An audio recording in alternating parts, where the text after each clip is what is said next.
Start streaming, and we are live. So, how's everyone doing out there? Boomslang here. Welcome to my channel. Welcome to the new people also who recently signed up. So we're slowly growing in viewership, which is good. It's always a good thing, right? But let's see. So today, I know I'm starting this before everyone gets in here because it's early in the day. I got to go help my wife babysit my grandkids later on, so I want to get this done and out of the way. I haven't made a video in several days now, so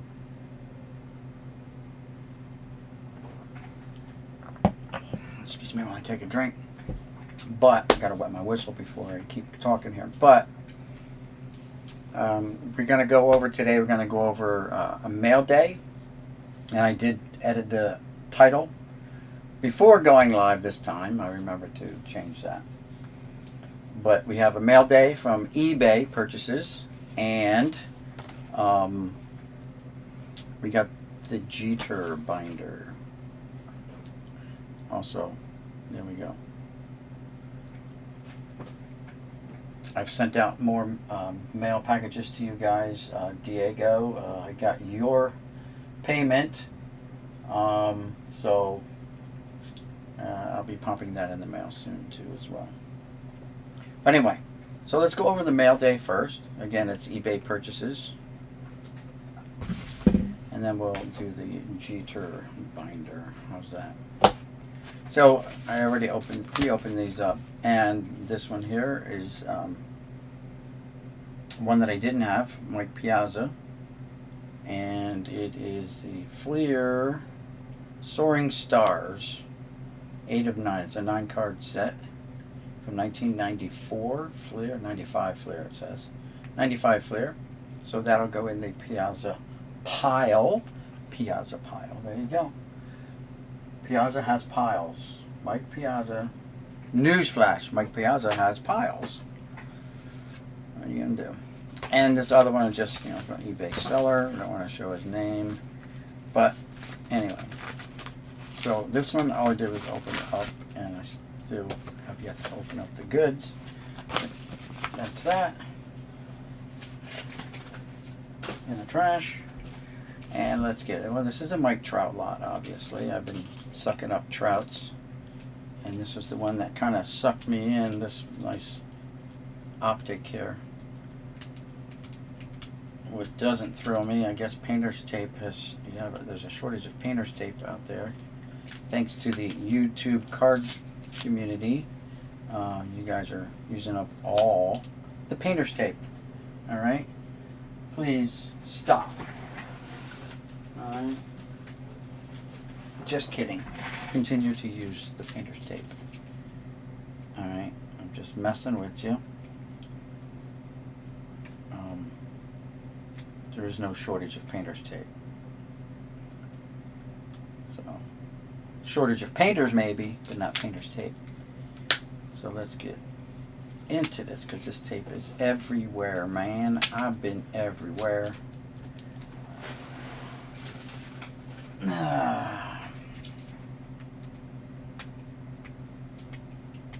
It's lots of fun, and this is why you sometimes gotta pre-open this stuff, because you get stuff like this happening, and it just makes it no fun for anyone. But at least he packaged them up fairly nicely, protected them with top loaders, which is what I would do. I probably would have stuck a card in each one of these too, but it is what it is. And then wrap them up with painter's tape.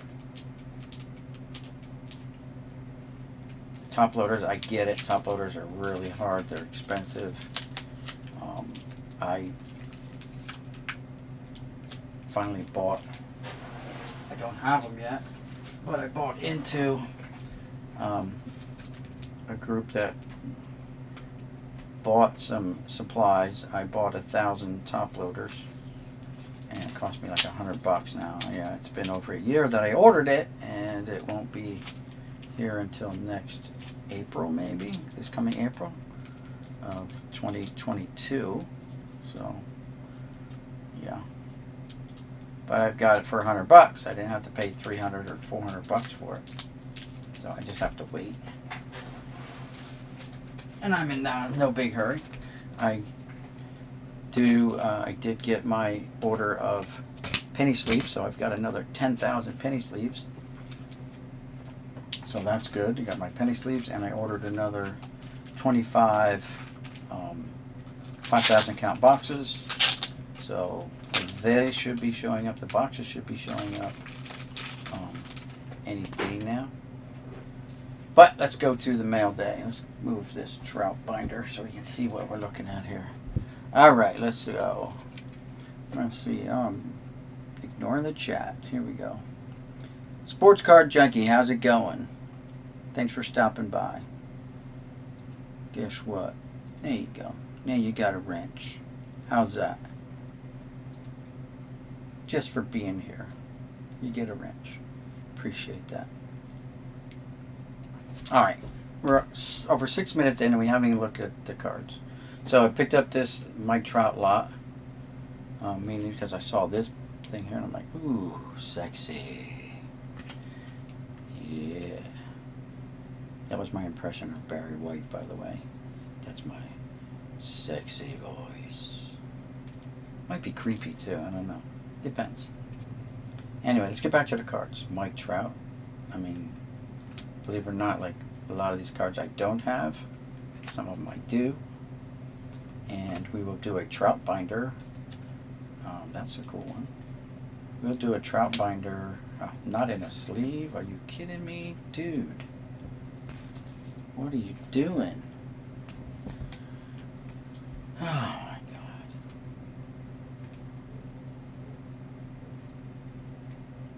God. Illusions. Optic.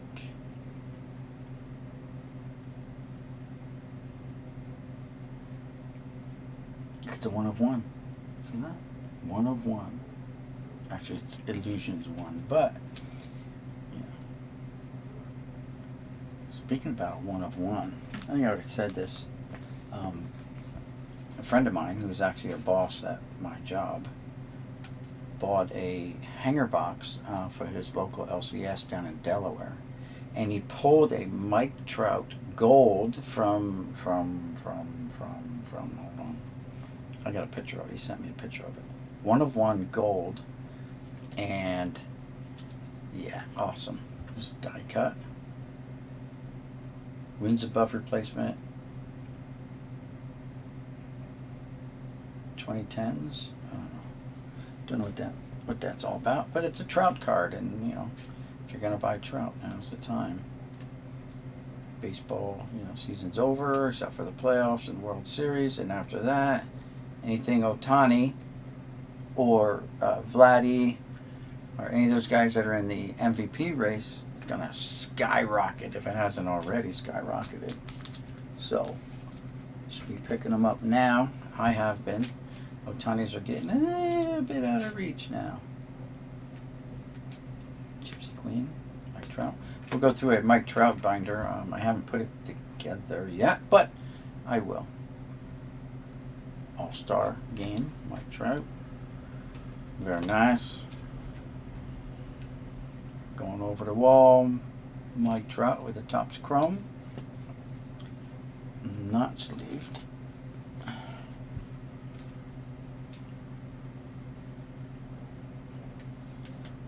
Fuzz on there. Look at that. It's a Bowman design. What's that? I don't know the year of that Bowman, but it's nice looking. Nice. This is the 82 or 83 Donruss design. 2017 Donruss. Another one not sleeved. Chinese cards gonna get wrecked.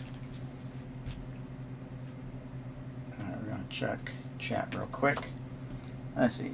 Sports Card Junkies, they need to put painter's tape, not scotch tape. Yeah, or give me a pull tab on that scotch tape. I mean, even on the painter's tape, I tried to leave a pull tab. You got a Trout printing plate. That is awesome. I'm assuming it's a 1 of 1. That's cool. See, I don't get that much new stuff.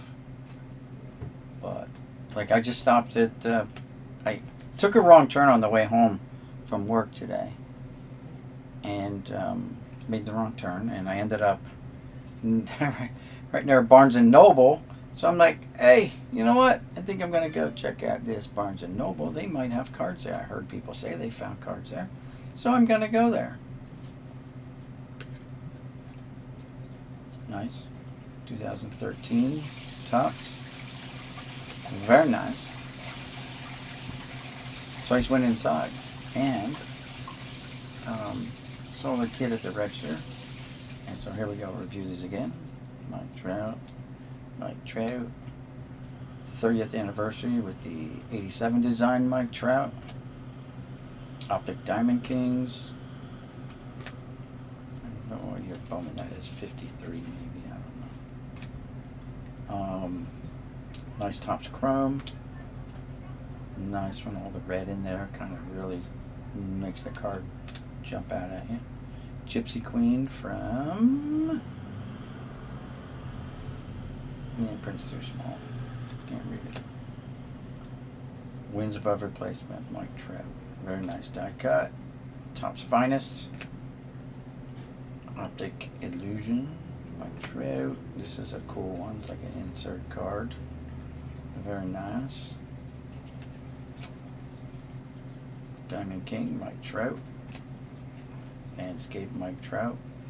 That's a 61 design maybe? I don't know, maybe it's from the 50s. Here's a nice one, like a 68 Topps, or 69 Topps, I mean. 69 Topps design, 68 was the burlap bag border. And look at that, nice. Not numbered though, but still an awesome card. And so my Mike Trout collection has just ballooned over the last couple months. My Otani's gotten there too. All right, let's see what we got. All right, so now we got the JETER binder. Cardinals fan 1990 and Jays fan, what's going on? I found some Prism basketball at Barnes & Noble a month or so ago. Nice. This was Pokemon.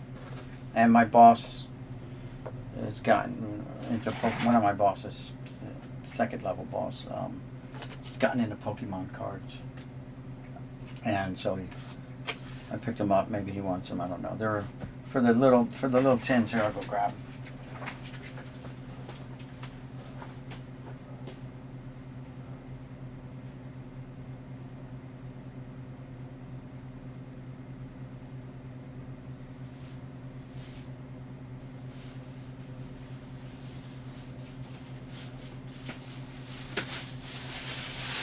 So they were $14.99 plus tax, all that good stuff. So it came out to $16 a piece.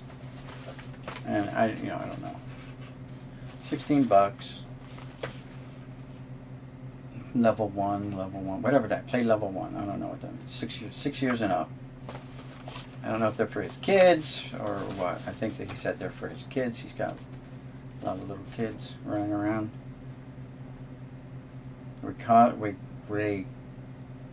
Cusa and Noivern. I don't know. Anyway, so that's those. Picked them up. Basically $16 each. So why not? If he doesn't want them, my grandkids can play with them. All right, now let's get to the JETER. This chair never rolled on this floor from day one. Dang it. Whatever. Alright, so JETER book. Now we're going to have some glare, aren't we? We are going to have some glare, so I got to move some of this stuff to stand the book up on its edge. These, I'll just set these here.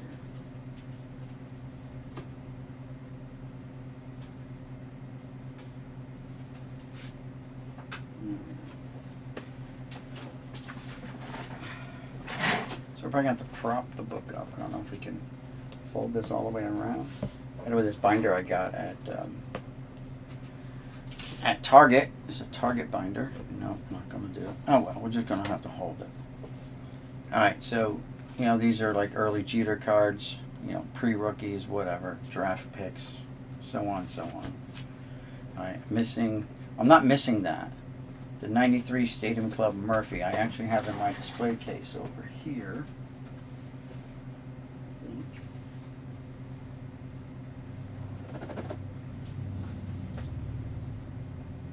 I had it over here. I may have put it in the box. The box is upstairs. Not going to help me now, is it?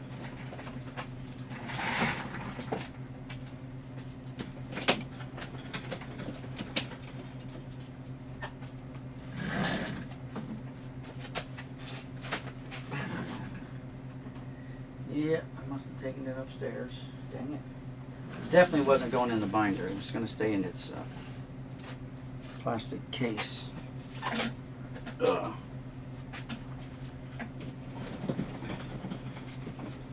But since I had 5 of these that I found in a lot that I bought off a guy, I just figured I'd put one in here for shits and giggles.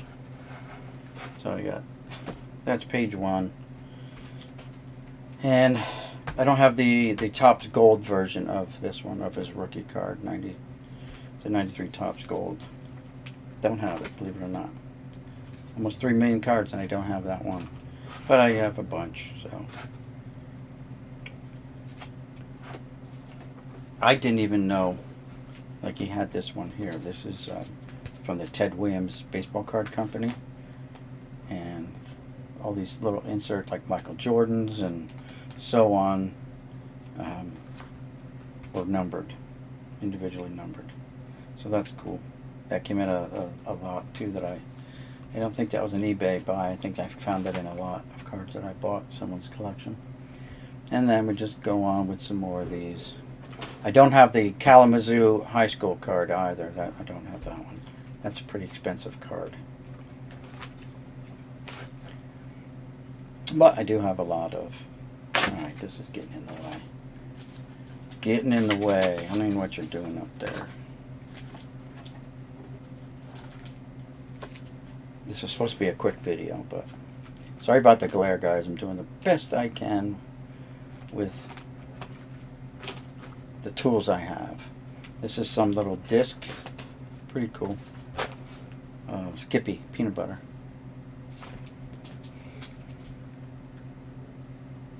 Alright, Sports Card Junkie, take it easy. Thanks for stopping by. So anyway, yeah, we're going to continue on, and people can catch us on the playback later while I'm over babysitting my grandkids. And so we'll just go through the binder real quick, let everyone see what I've got up so far, because I started out with hardly anything to speak of, and I've been slowly adding them through people's auctions and a lot of eBay purchases. So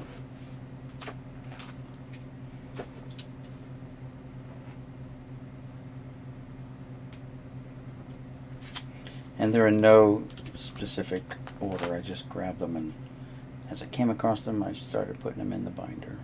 These are nice die cuts, these two and this one up here.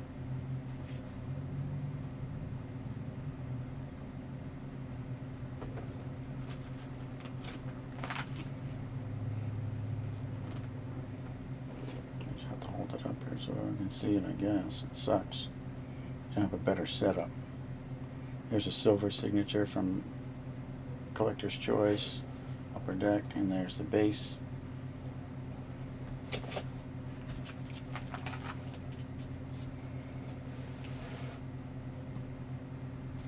There you go. Continuing on. Boom. Said the next binder we'll do, I don't know. I don't know. I have a King Griffey Jr binder that's pretty thick.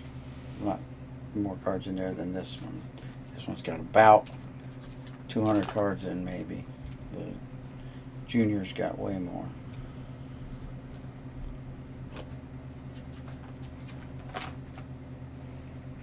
But they're all different. No dupes in here.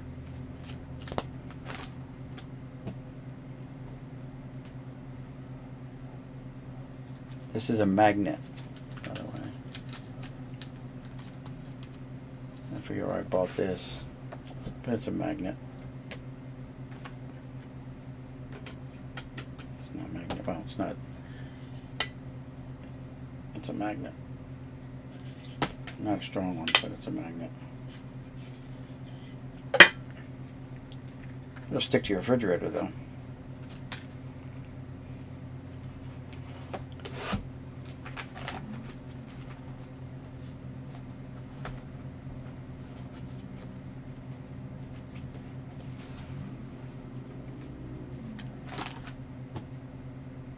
We got some landscape cards in here. That's how we know we're getting towards the end, I think. I put the landscape ones in the back. This is a cool one here. That tri-card there. Jeter, Brian Taylor, and Russ Davis, I believe.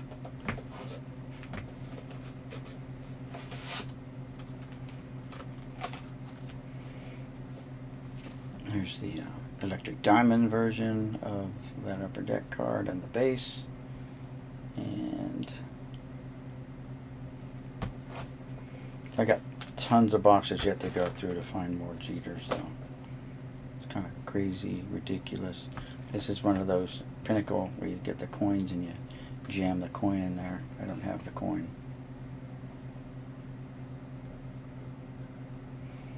I think I got 2 cards left on the last page here. And that's it. So that's the Jeter binder so far. Got more coming in the mail, eBay purchases and stuff. So that's going to be it, guys. Just a short video, kind of long anyway, but 22 minutes just to go through that. But anyway, good mail day. Mike Trout's. Never go wrong with a Mike Trout card. One day I will own his rookie card. I mean the rookie card.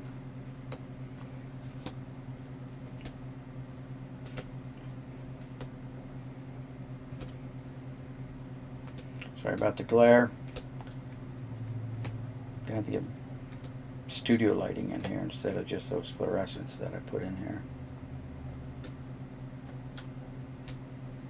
And that's it. So again, thanks everyone for tuning in, hanging out, commenting, all that good stuff. Hey Big Ray, how's it going?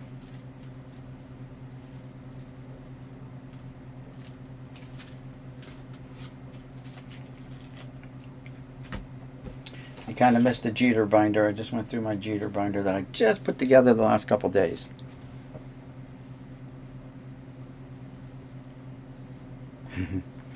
Yeah, I got you know, decent collection going, for sure. For sure. Like I said, the next one I'll be doing is I can go over the Ken Griffey Jr binder because I just chocked a whole bunch of stuff in there, for sure.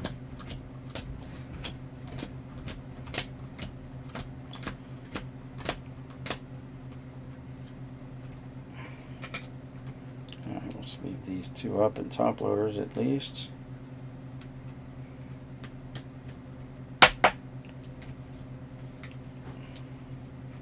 Nice card. I can't believe it's not numbered though. Very nice.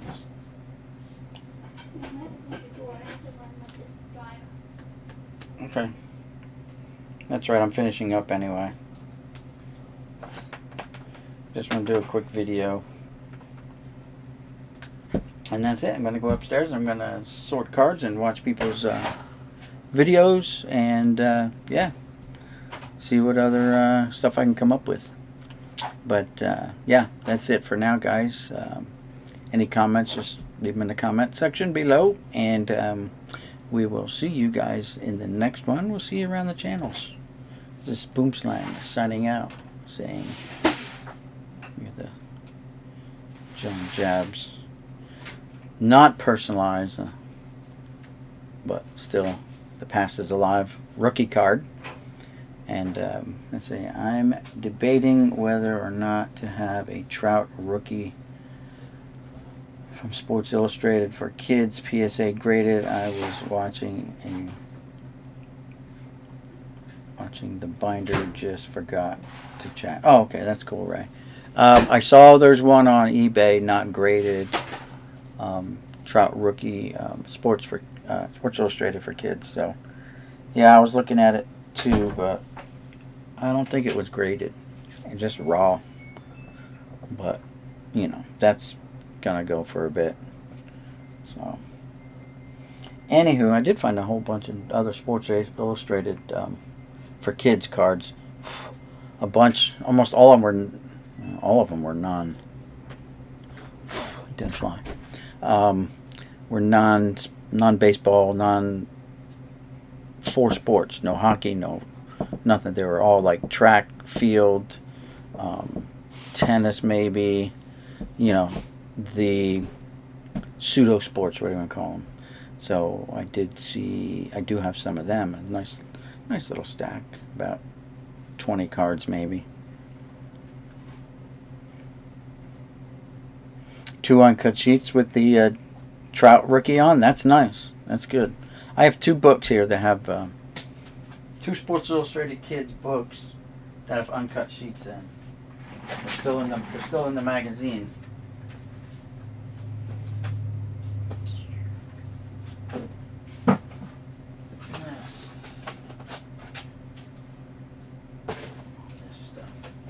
You know, I almost feel like John Japs, except John doesn't get an echo when he talks, with his butt up in the air.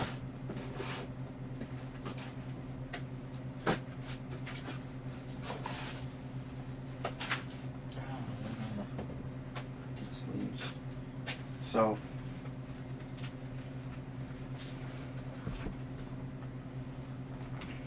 like these Sports Illustrated for Kids, I got a bunch of them here.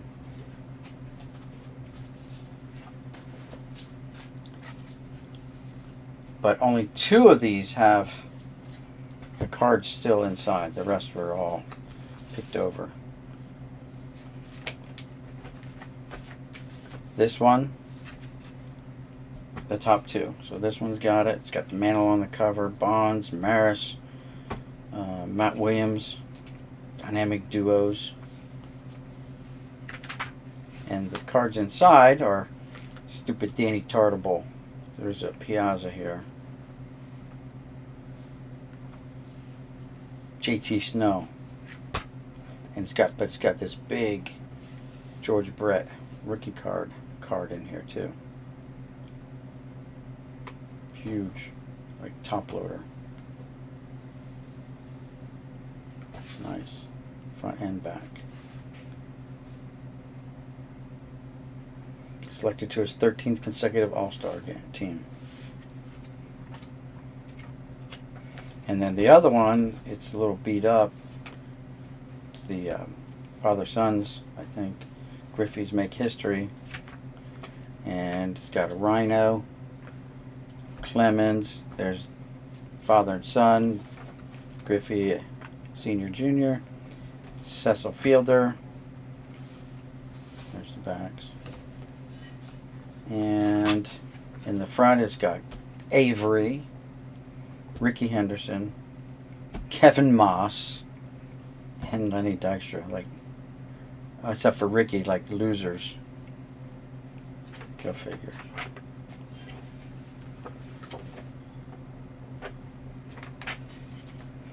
This one is from fall of 1990. Could win Brett's autograph too. And this is from summer of 93, right? Yeah, 1993, issue 15.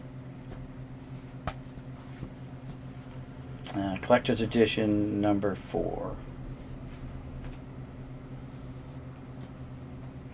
But this one's in rough shape. And I got this book here. Talks about baseball card prices from a company called High Grade, which I have a bunch of those high grade cards. We got this guide here. Guide to collecting baseball cards. Card manufacturers. Card values. Topps rookie cards. Grading cards. Oh, I haven't read this. Talk about grading cards. I'm going to have to read up on that, right? It tells you, gives you some examples. Card grading right there. I can read this, become well versed at it, and get a job with PSA or one of those other ones. Here again, high grade baseball card values. It had, oh, it's got the paper clip right here still. I'm like, oh, look, I had a paper clip. Right there it is.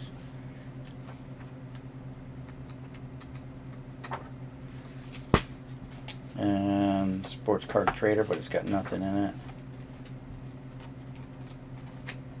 And all these Topps sports magazines, not even for kids. There's a couple. I have more than I think.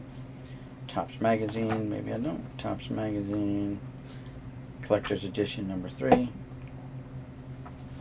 These are the ones, yeah, right there. Oh, so these are collectors for kids. These are the same ones. This is edition 4. This is edition 3. Edition 2. Premiere issue. Oh, so I got issue number 1, no cards. Issue number 2, no cards. Issue number 3, no cards. Issue number 4, no cards in this one. This is in really a lot better shape than that other one, but the cards are out of it. Let's see, what issue is this?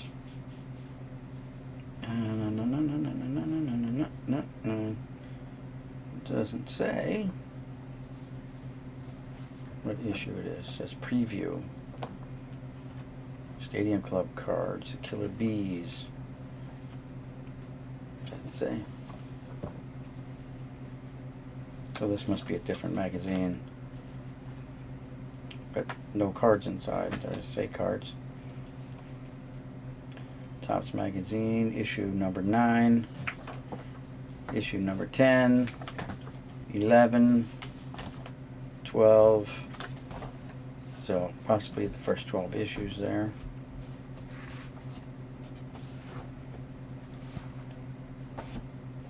But only 2 with cards inside. And then I got these sticker albums. The sticker albums are probably pretty expensive. Hey, Autographs 2000, how's it going? 1 drop per sheet, though, that's good. That's all you need is 1. I have some of those intact magazines and the almanac-like book you have. Go figure. Do you use Upper Deck E-Pack? You get free E-Pack daily. No, I don't. Never even heard of it. I have a lot of tough stuff. Oh, I've got so many magazines. I was giving them away. To people. I had so many Beckett's and stuff. Like the 100th issue of Beckett, I think, has Jackie Robinson on it. Brand new, still in the sleeves and everything.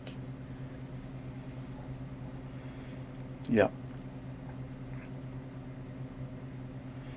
I have a lot of tough stuff with the cards in them that I haven't even got out of storage yet. Hope there are some good cards in them. Yeah, but are they worth as much as the Topps for kids? But anyway, here's a 91 sticker album. Not used, brand new.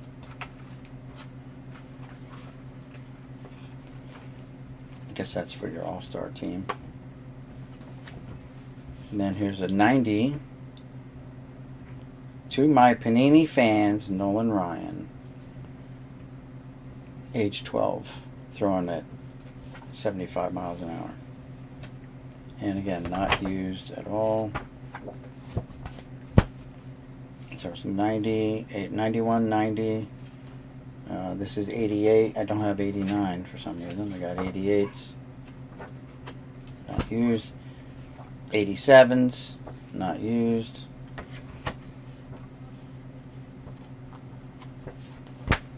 '86. Not used with Pete Rose in it.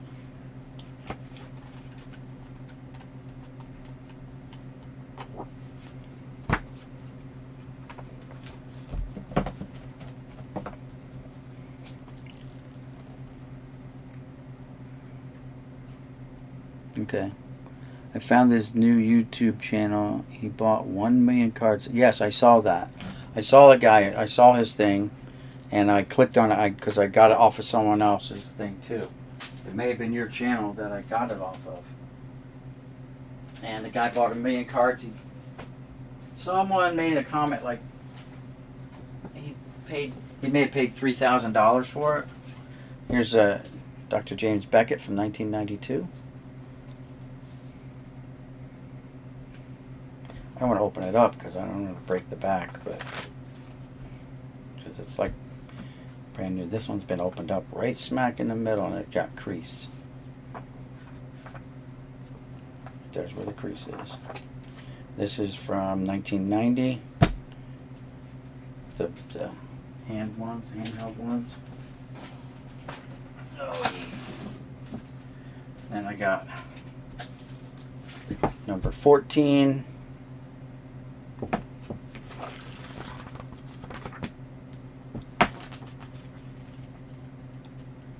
Ads in there. Number 16.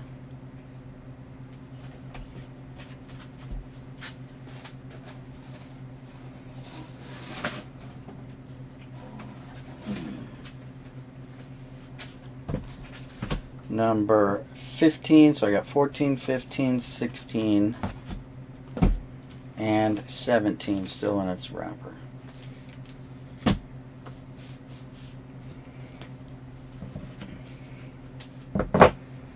Started watching that guy with the 1 million cards 2 days ago for the love of it, of sweet collection. Yeah, he got a lot of nice stuff. Someone said he paid like $3,000 for it. That's a great deal.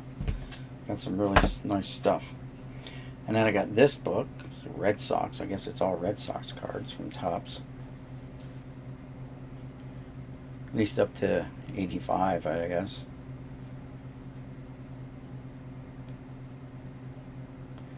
Yeah, from 52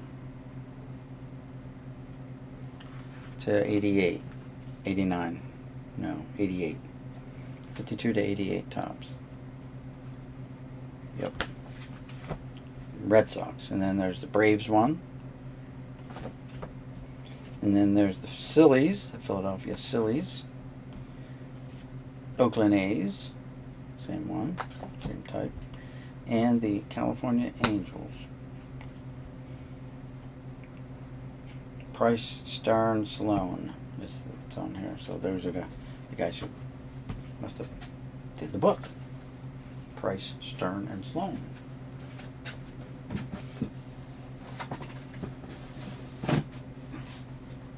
I got tons of Beckett's upstairs.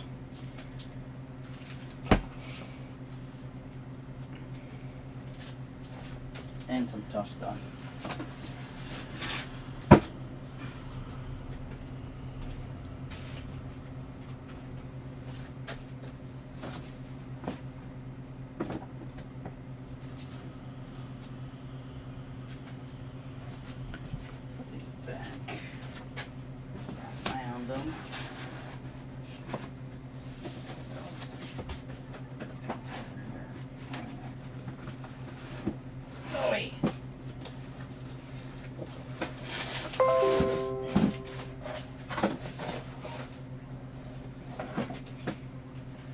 How about some hardbacks?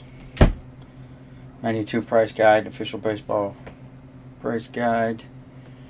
Over 33,000 card prices. Who makes this or who did it? Publications International Limited. Brand new. Never opened till now.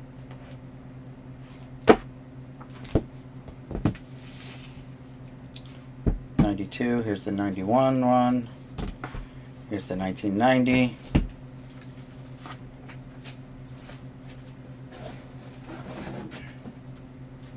Complete book of 1992 baseball cards. Complete book of 1991 baseball cards.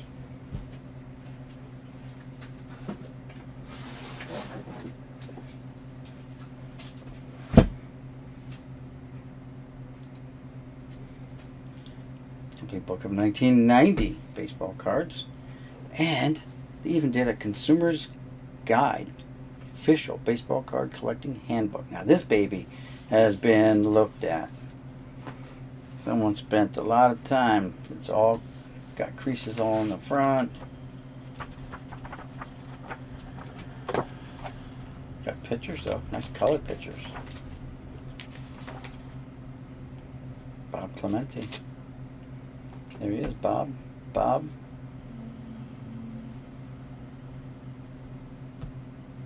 And Roberto. Black and white photos too. There you go, another book.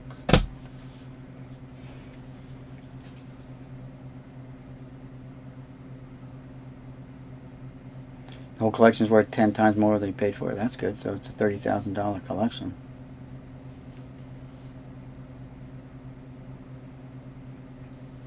Someone said in a comment, though, not bad for $3,000. So I don't know where that price came from.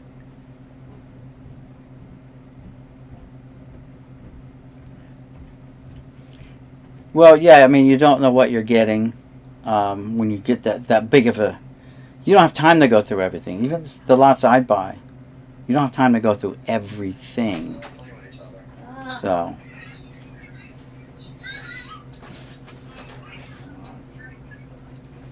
Hey, what's up? Hey, I tried several times calling Impact. Every time I call, it rings and then goes to voicemail. I left a message. I'm just like, I tried a couple times today. Okay. Alright? Yep. If you want, I'll send you their number and you can try calling too. I can look them up. Because I'm not going to get any different response than you are. Yeah, I know. Yeah, go ahead. You know Text me their number. You know. Okay. Text it to me. Alright? Yep. So, I'll send you the number and it says they're open till 7 Monday through Friday. Okay. Alright? Yep. Alright. Alright, love ya. Bye. Bye. Hey. He hung up. Oh, I forgot my Jeter collection. Here you go. My Jeter autograph relic, too, that I bought off eBay a long time ago, but it was still like $300. Long time meaning like a couple years ago. So that's another one. All right. So let's get back to the chat real quick here.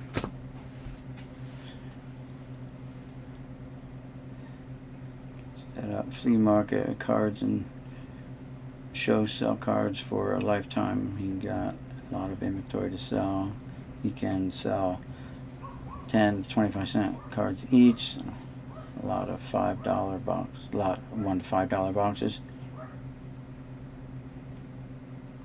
Do you find any 800 cards for $5 in flea markets this week? No, I haven't been. I didn't go to the flea market. It was a lousy, crappy weekend. It was rainy and just was not flea market. I didn't do anything this weekend. That's why I didn't have any videos for the weekend recap or anything like that. It was lousy weather here. So, hey Frank, what's going on? You know, things are going. COVID didn't kill me, so Boomslang 1, COVID nothing.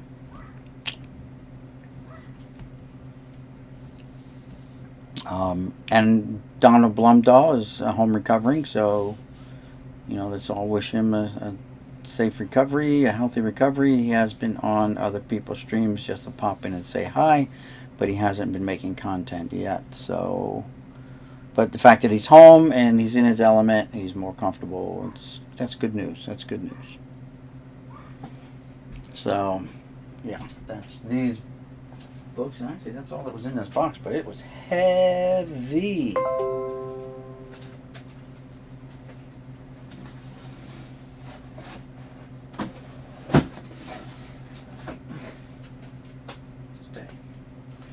And then I got stuff in these other boxes that I was going to send to Pepino Man.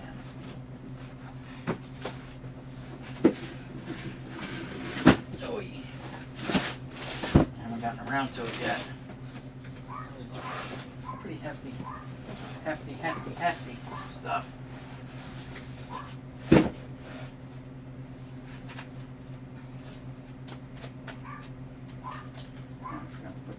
kitty, what are you doing? I forgot to put these back.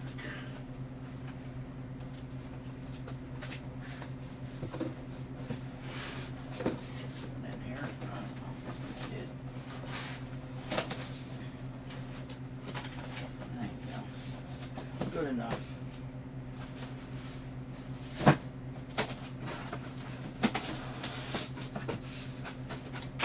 Oh yeah. And I got a whole bunch of other books. These are just regular books that I wasn't able to find homes for.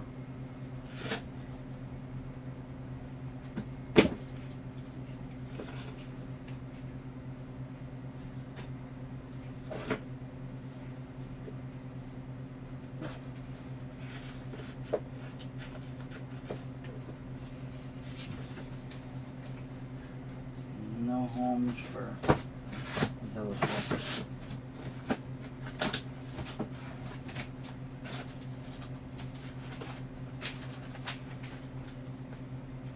I don't think I have anything else. This other stuff was for Pepino. But like I said, I haven't gotten it out to him yet. It's all Dodger stuff. All Dodgers. Oopsie.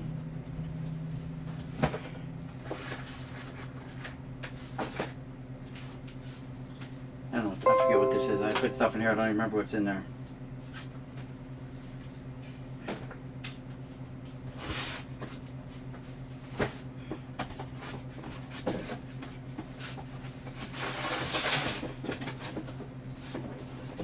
Okay, I got these. These are like coloring books. I think. Maybe they're not. Posters. Poster book. Sealed. Guess they got the uncut sheets of the cards in there, maybe? I don't know. Still sealed, original. Actual size is 22 by 34 poster featured inside. No room to put that up anywhere.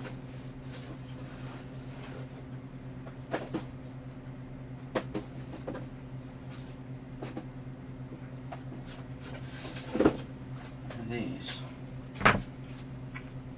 Die mound. Any cards in here? No.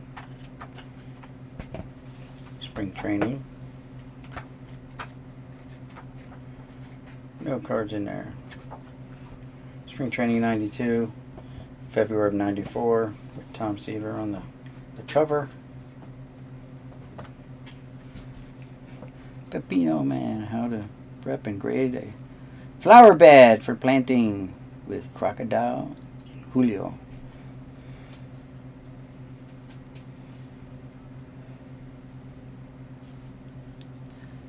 I actually got a few cards from him and a nice note. He's doing a little better each day. Cool. I have stuff for Donald too. I gotta send him. Hey Diego, how's it going? I still have your stuff here. Your purchases. So I know I got your payment. I just mentioned that earlier. I got your payment. So. Sammy Thunder, what's going on? 92 Blue Jays 1. So yeah, the mail day, you guys are coming in here late, and I understand I did it early because I have to go babysit. Was the mail day from eBay was Mike Trout's. Nice die cut. Mike Trout, that's like an insert card. Pretty cool. So this is actually a spin-off of a football insert from the 70s, early 70s. And I just had them up here. And I moved them.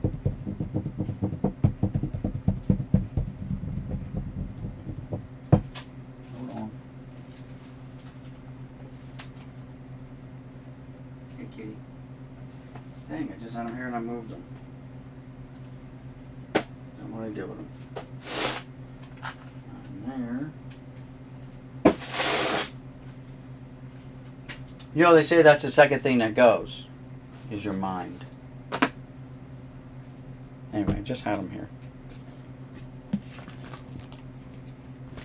Oh, right here they are, underneath Joe Namath. underneath my Joe Willie. Joe Willie. So these are from the early 70s, 71 I think. And look at the back on these football ones. Same. They stole their idea from an older product of theirs. But you had to have been around to collect these or see these to even know, I guess, where they got their idea from. They stole it from their football set.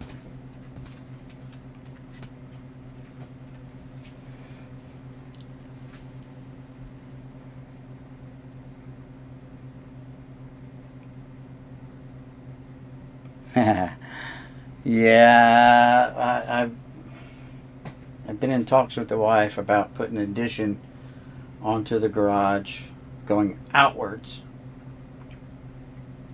so that I can make it like a 2-car garage, only it'll be a bigger studio. Because, guys, I got like 1 million cards, probably 1.5 million cards elsewhere in the house, like up in the old studio, which was my youngest son's bedroom that I used in the beginning, and just out in the dining room that we never really used for a dining room, so they're just stacked up in as high as the ceiling fan anyway. You couldn't go any higher because the ceiling fan was there. Mike Trout. So we'll go over these again for you guys who are getting here late. 30th anniversary, 87 design.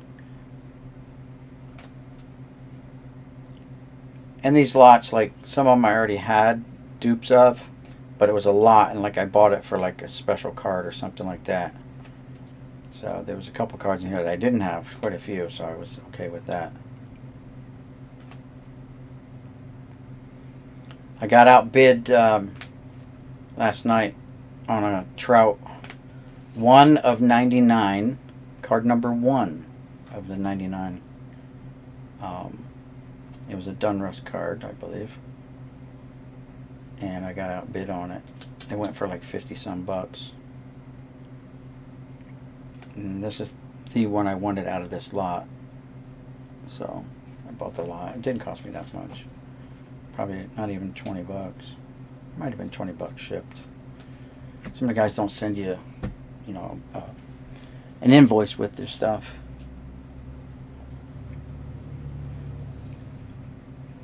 Do I go to yard sales and garage sales? Yes, I do, and I pick up everything that's baseball related, and sometimes football related, but mostly baseball. Card starting to keep you busy. Okay. Blah blah blah blah.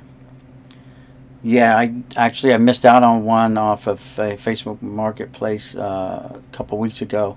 It was a flash sale, Saturday only, and I was somewhere else that Saturday. And by the time I saw it, I called them, I talked to them, I texted them actually, and they were $5 a box. Some boxes were opened, some boxes were unopened, like wrapped, sealed wax. Some of them were already opened up and just put back into the boxes, and they were $5 a box. They're selling them for. I'm like, ah, man.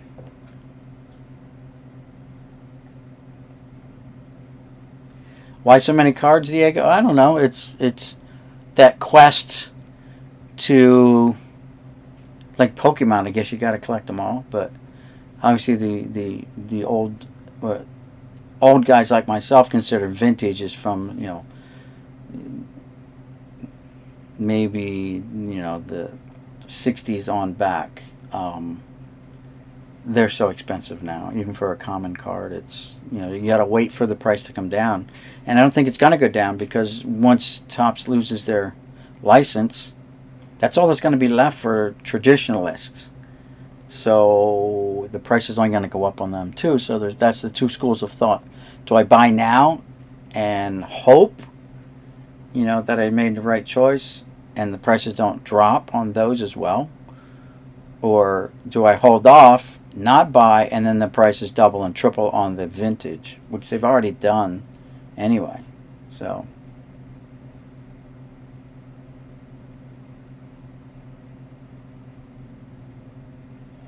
you need to start selling. Yeah, well, I do. I have auctions, but You know, not like they're not that popular yet. Let's put it that way. I have certain people that come in and buy, yes, but I don't have a huge audience. You know, like there might be 5 guys bidding on cards. That's it. Which is fine. I only sell what I have dupes, trips, quads of, and whatever.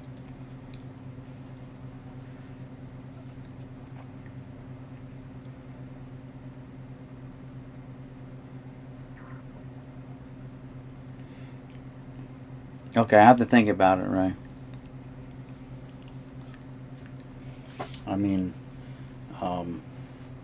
where's my phone? Here it is. So this one of one that my boss, it's going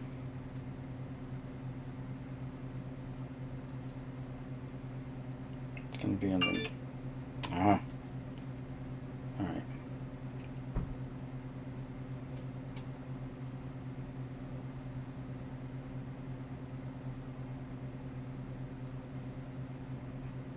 Here it is. So it's a Topps Finest, one of one, Mike Trout Gold. And there's the number up here, one of one. That's what my boss pulled out of a hanger box. Like, he said the smallest box you could buy off of the rack at his LCS down in Delaware. And that came out of it. So, pretty cool stuff. Doesn't know what he's going to do with it. Send it out. Obviously, you can get, you know, a couple grand for it now, or he can send it out, pay the grading fee, and get it graded, and come back, hopefully, you know, a good grade, and get 5 times that much, maybe. Who knows? Comes back at 10. Well, that's great. Shameless plug. I have to keep them going now. All football and basketball tops.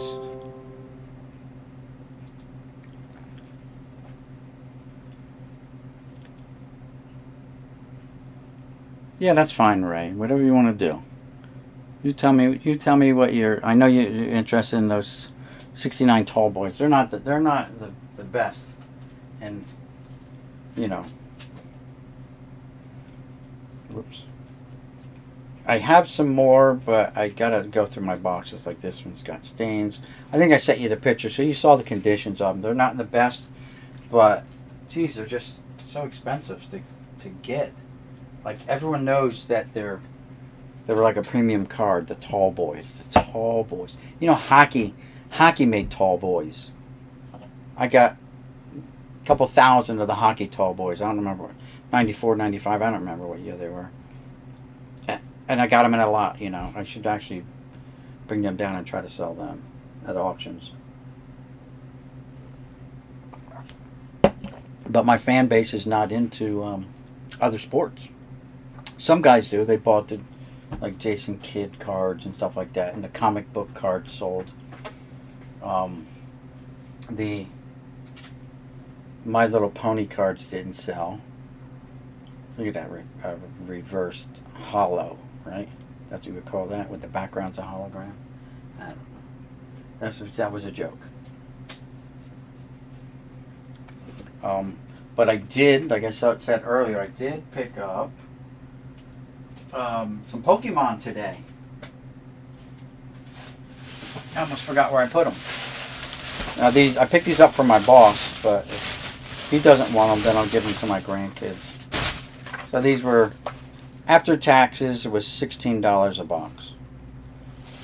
I don't know how many cards are in here. What you can get in here, I don't know. You gotta collect them all. Let's just catch them all, but you get the point. And I got them at Barnes and Noble.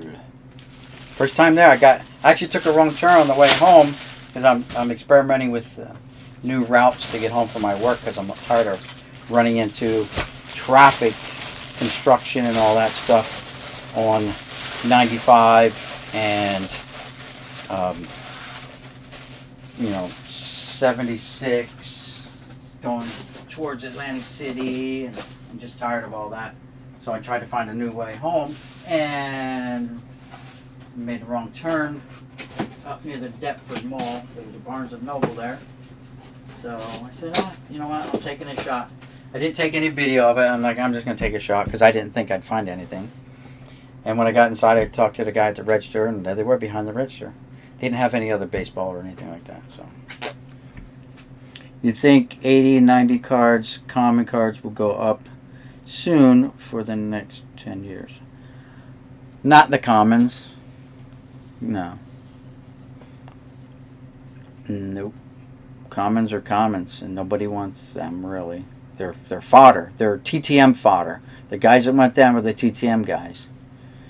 You can sell a lot of them on these TTM websites. My boss suggested that to me a year ago. So you should start putting it up there. The Waze app, I got it. I got the Waze app.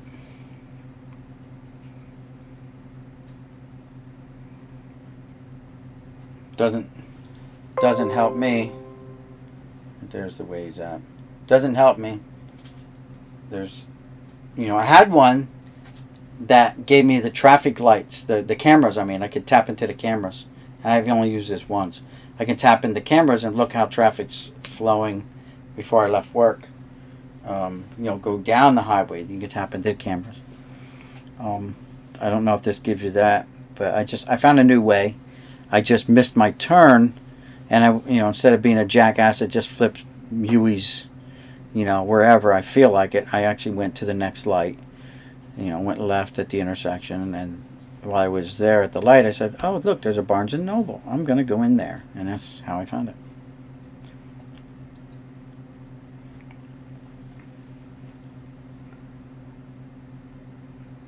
The Luau Center, yeah, I know. I don't have that one. I wasn't collecting basketball in 69. I was barely doing baseball in 69. 69, I was like 11 years old, so, some of you guys would be like, oh, I wasn't even, glint in my daddy's eye in 69, So, I understand. A lot of you guys are just young. Came across the collection, which included the Walt Frazier rookie card and Wilt from the 69. Nice. That's good there, Sammy.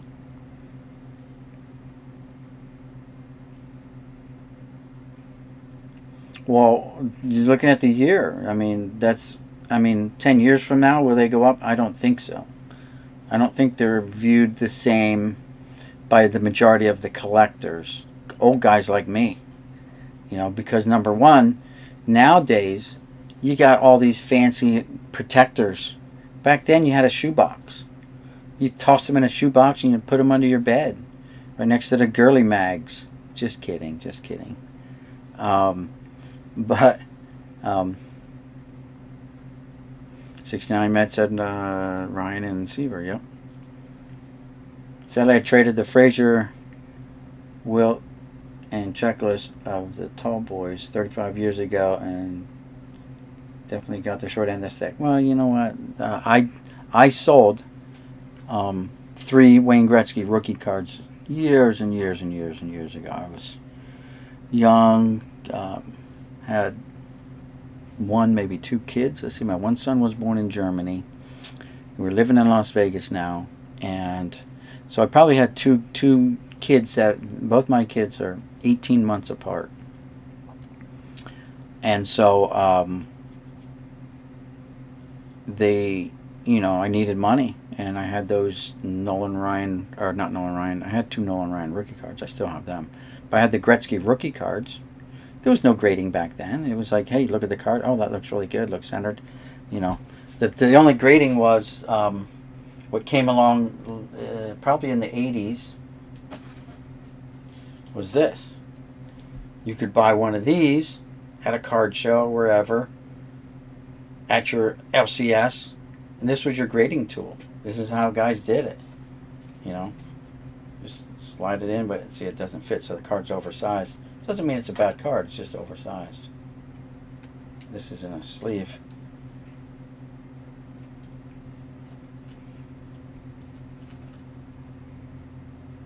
J.J. Watt.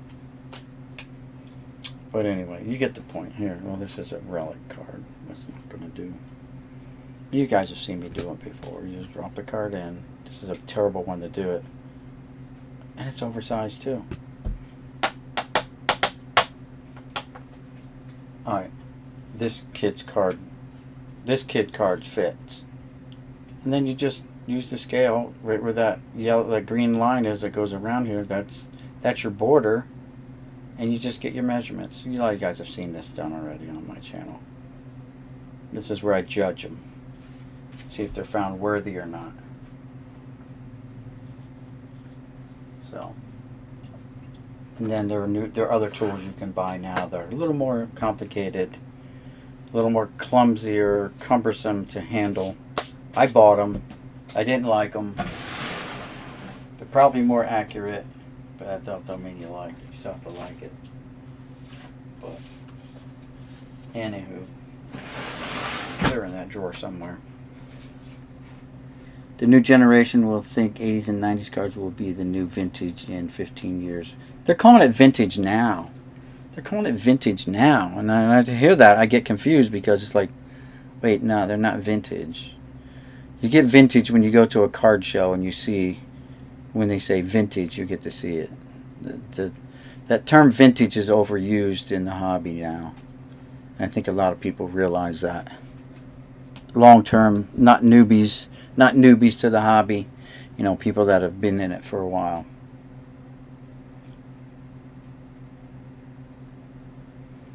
I don't know. I'm not a speculator like that, to that point where if it happens, it happens. God, if it happens, I'd be a gazillionaire then, right? Then I can sell my collection. Because I plan to live to be 100. That means I got 48 more years to go, or 38 more years to go. 38 more years to go. So that's within your window. So, we'll see. It might be a good retirement for me, the way everything else is going in this country. It might be all that people have.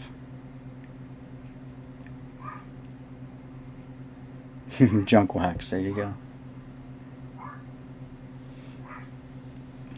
See, and I think they just stop at 80. When you look at 80s, and I catch myself too. Every time I see a 1980 card, I think it's a 70s card. Just with the banners and stuff like that. It just has that look. So I understand why people think that 80 is the cutoff point. Not just because it's a numerical date on a calendar somewhere, that it's actually, when you look at the cards, when you're going through a stack of cards, like I do all the time, a lot of you guys do, you get a random stack of cards and bam, you hit that 1980 tops. You're like, whoa, and it catches your eye and you pause and you have to think just for a split second. Oh, that's 1980. Yeah, okay, 1980. I already been collecting for almost a decade by that time. So, like I said, I really got into it hardcore in 1972. But I was collecting, in 1970 with my older brothers who got me into it. I just didn't have a lot of money as a kid, you know. We earned money. We went out and shoveled snow when it really snowed. And we earned money to go buy cards. Or just like the Bruce Springsteen song, you know, you get a dime from your dad, you run down to the newspaper stand. I used to do that for my dad. But long before Bruce wrote that song, I was doing that same thing. Going down to the newspaper stand, picking up the New York Daily News on Sundays and the Sunday Morning Call, the Allentown Morning Call. Those are the two papers every Sunday my dad had to have. We didn't have internet back then. There was no such thing. And the change was mine. And I usually come out of the newspaper stand, was one of the places in town that sold the baseball cards, and you would buy the cards. They were like 10, 15 cents a pack back then. 82 seemed vintage to you? Okay. My retirement plan is to win the Squid Game. Okay. My retirement plan is, I don't know. I mean, my plan is to, you know, have better more time to spend with my cards, organize my collection better, and have better, more organized auctions, have more auctions, and start selling on eBay, I think. I got to talk more with Jeff Airtime about that. He had me kind of convinced, but then when he showed me what he has for sale, I'm like, man, I don't have cards like that. I don't have $30,000 cards to put up. I got junk wax. You know, I got TTM fodder. Perspective, okay. Junk slabs era is coming soon. There you go. Unfortunately, people are paying a fortune for those junk slabs. So yeah, the price may have put the kibosh on the whole junk slab era. Think about it. Like now you're paying like $100 for a card. You know, whatever the guys are paying. I've paid one time to get cards graded, and that's when I first joined. You know, PSA, joined their platinum membership, whatever it was, gold membership, and I got 15 free. It cost me like $300 to join, and then I got 15 free submissions. You know, plus I paid for a couple of my own, like postcards and stuff like that. You don't expect to retire? Find a better way to sell than eBay. Well, we kind of are. We're doing our individual auctions, so yeah, there needs to be a single site dedicated to sellers that you can go one-stop shop, just like eBay. Work until 80. No, I plan to live to be 100, and I really want to retire within the next year or so. But you know, the way the economy's going, who knows what's, you know, gas is shooting up, skyrocketing. You know, everything is just, you know, crazy. So what I had set aside for retirement in, you know, retirement funds and my pension plans and stuff like that is now, now it's all got to be rethunk again, rethought, you know. And not too long ago, if you had $1 million in savings, you were good. You can maintain your standard of living. Just within the last couple of years, that's changed to $2 million. You know, I don't know many people that have $2 million in savings, you know, in their 401ks or anything like that, because the market is so volatile. You know, you got to sock a lot away into it, and who can afford to do that with the price of everything keeps going up? They, you know, keeping you poor, and the working poor. Not that I'm part of the working poor. I have a very good job, but still. A lesson that everyone can be put into perspective. I know a guy who has sex 3 times a week, works out 2 times a day, reads 2 books a week, and still complains about prison. Ha ha ha. Good one, Ray. That's a good one. Case Cards, how's it going? I actually have a computer upstairs, my computer that I was always doing my YouTube stuff on before I commandeered, reallocated my wife's laptop for down here. And I'm mining crypto off of it. I was doing Bitcoin and it was Ethereum, and then there was another one I'm mining. But to buy a mining rig is so expensive because those video cards are ridiculous. I know some people use their phones, and you don't even have to have your phone turned on. It mines or whatever off these other ones. Oh, I was doing Doge. That was the other one, Dogecoin. Of course, now there's probably a new hot, you know, cryptocurrency like every week. So who knows? Patty Eye Beach. I've been there. Yep. Been there. Landed in Utapao. Landed there at the base. And this little Thai Marine, I'm going to assume he was a Marine, was dispatched to guard our aircraft. I was in the Air Force for 21 and a half years. So when we flew in there, and this was some years ago now, we landed. We had to get changed out of our uniforms and get into civilian clothes right there on the airplane. And then we got a van that took us, I don't know how long. It was a long drive from Utapao to Pattaya. And we were at the Hard Rock. We stayed like 5 days at the Hard Rock there, which is right across the street from the beach. We're pretty high up, so we can see out and we see the beach. We can see all the parasailers that were going on. I mean, a lot of foot traffic going down the streets. A lot of foreigners there, I'll tell you that. I've seen a lot of foreigners there. Red Light says he likes all the comments he can get. Alright, Diego. Do I have your mailing address, Diego? Yeah, I think you sent it to me. Alright. I can get that out this weekend, hopefully. Ah, see, a new Dogecoin. There you go.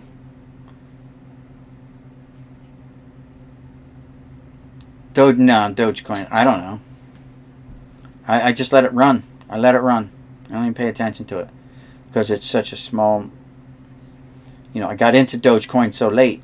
So I didn't get into it. It was like penny or whatever. I get into it really late by the time all these young whippersnappers were saying Dogecoin to me at work. I'm like, okay. 87 rack pack with Will Clark rookie card on front, if anyone wants to help me. I don't think I have one with Will Clark on.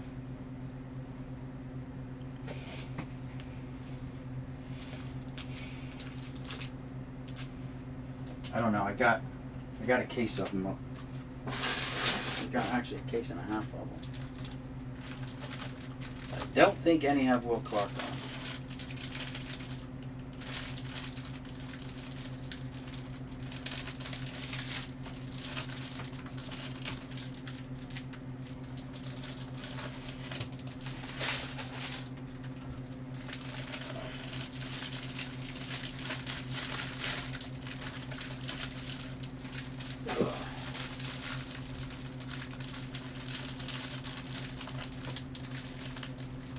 Get off of that hook. There we go. Whoa.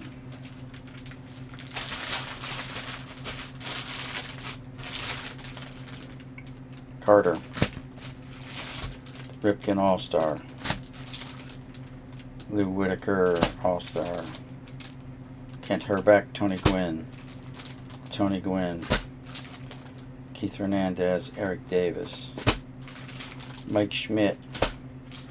Dave Winfield, Whitey Herzog, Ricky Henderson, Ryan Sandberg.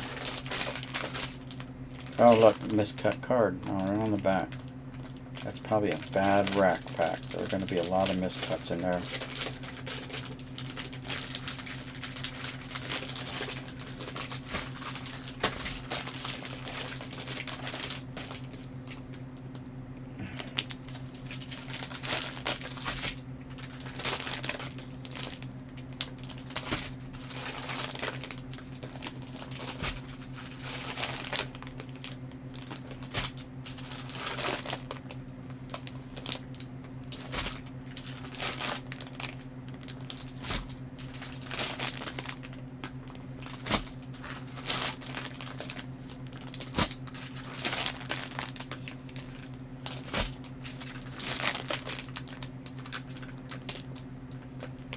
Nope. Not in there, not on the wall. Said I've got a case and a half down there. That's where you can buy them cheap. Now you can't touch them.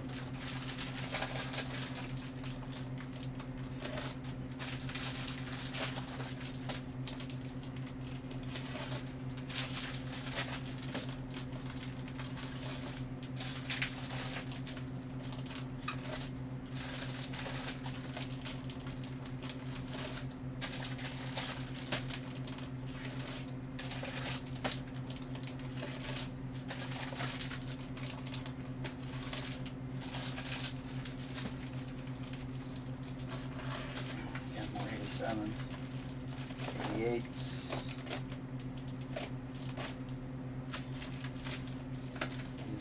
Donruss, 90 Donruss, 86, 89 tops, 88 tops. Yep. And we did the 87s, we did 88.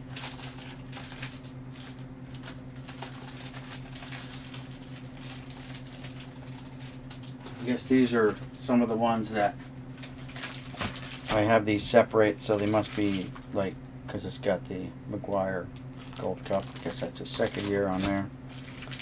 This one's got a nice Pete Rose on it. That's 86. And this one, the 90 Donruss, got Griffey Jr right on front. So that's why these were on their own little peg.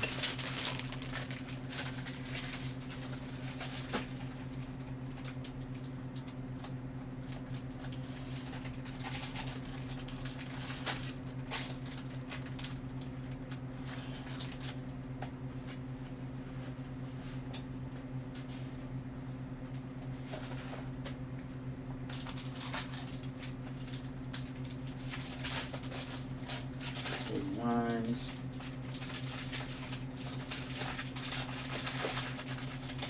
9. 36 tops.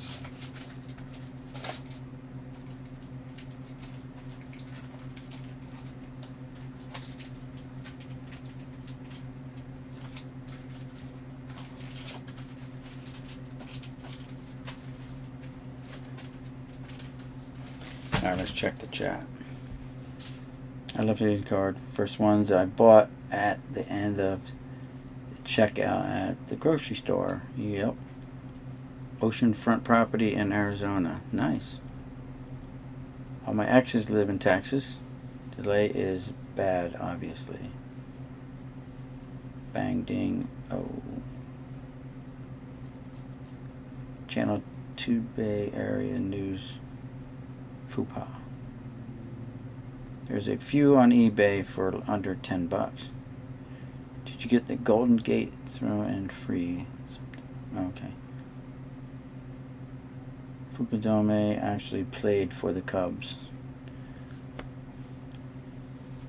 Bitcoin, yeah, 57,000. I know Bitcoin will reach $1 million per coin. Yeah, I got into that years later. It's funny, classmate of my son, who's now like 30 something, 34.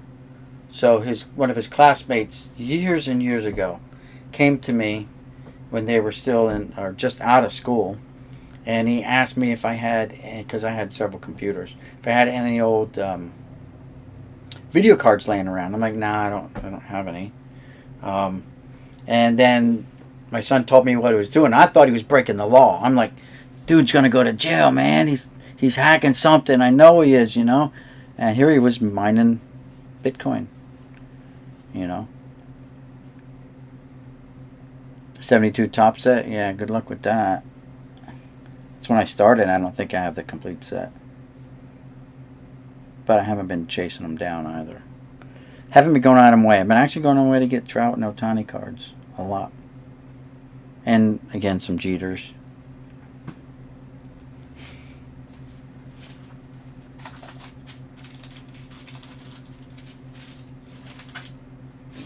Here's some more 87s.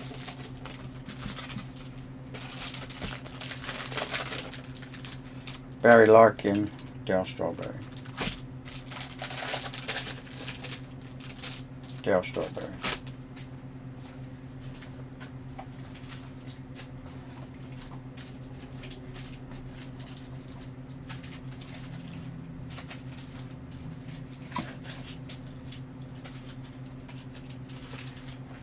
Yeah, no more in there. Just these packs.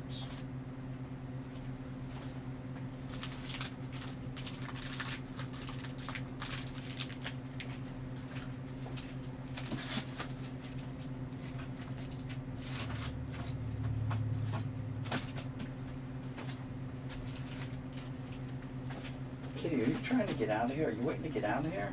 Is that what you're doing? You waiting on me? All right, let me open that door for you, kitty. Does that turn up the carpet? Here. You want to go? Go see your mommy. Go ahead. Go see your mommy. Go. Don't go. Bitte. Shoes. No. Let's see what we got here. What we have here is a failure to hand collate. Alright, here's some more 87 tops in this box. Ripken Jr. These are 88s, never mind. 88s. Here's 87s with Winfield on the front. 88s. 88s. 88s. 88.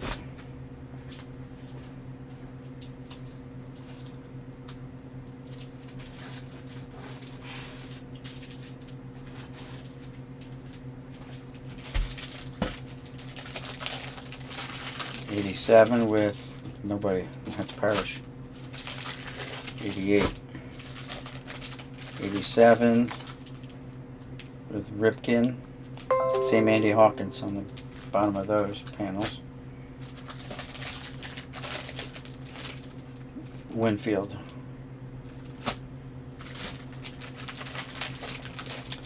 Carter All-Star. Fernando Mania. And Wally Joyner.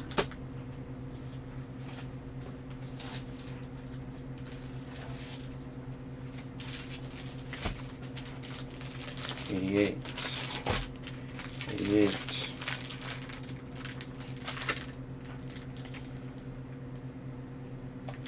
88 with Bo Jackson on the back.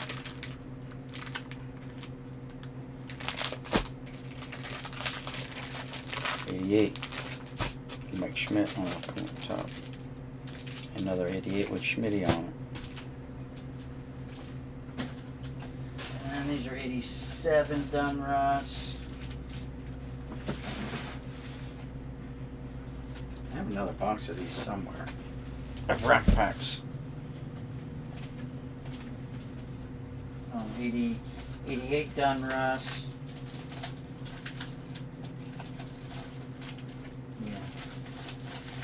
That's it.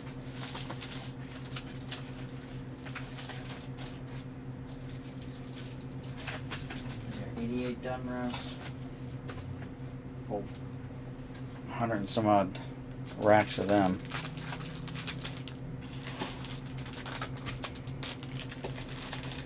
Alright, let's see what we got here in the chat. I've been focusing on my favorite card. Case follows link I posted. I love the, honestly, just the sound of these. Will Clark and Rafael Palmer were teammates at Mississippi State. There you go. Oh yeah, you forgot to ask please, and he didn't sign. Slow hand Mick.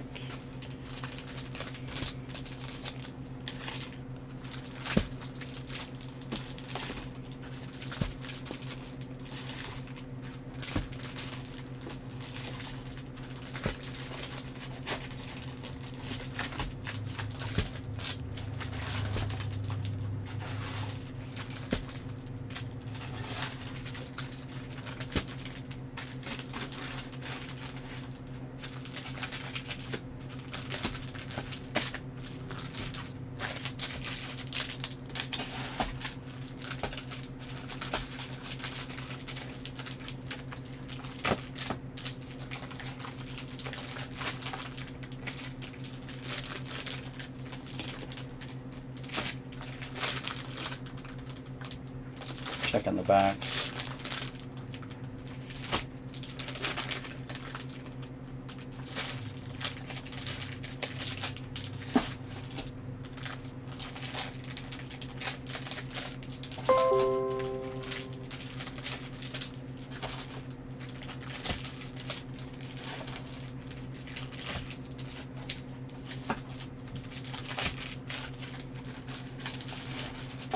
So I'm going to have to say no. No Will Clarks.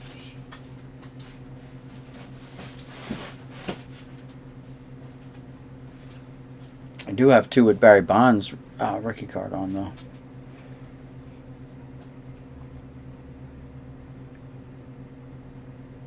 Yeah, sorry about that.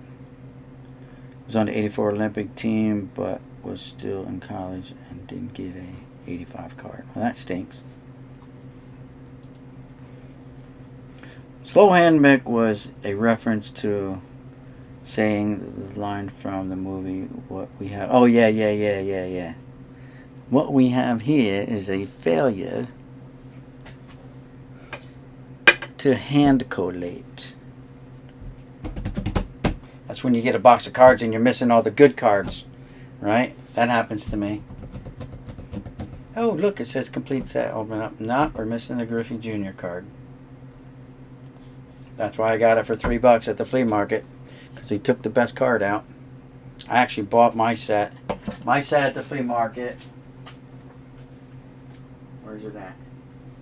Buried. It's buried.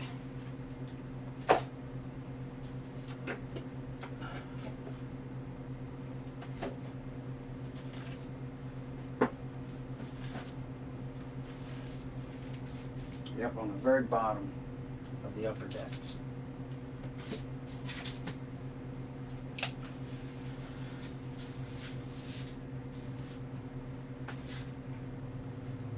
Yeah. Oh my God. Too much weight. Whoops. I think I may have exceeded the weight limit on this. It's buckling right here. Uh-oh. Okay. These are all like wedged in here, most of them. This is definitely wedged. This is the one holding up that whole rack, this stack right here. They're not buckling down here yet. Slightly. They told me 500 pounds per rack. I think someone lied to me.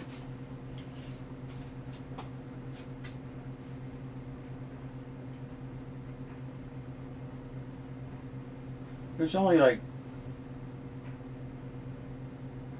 80 boxes up there. At what? Like 3 pounds? That's like 240 pounds. 250 pounds. That's like half. Oh yeah, it hasn't collapsed yet, but it would have if this wasn't here. Probably would have come down one day and everything would have been whoosh.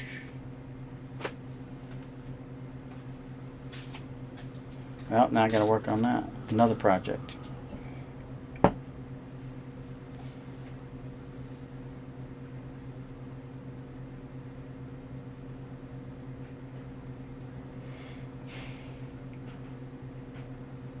Hard-boiled eggs.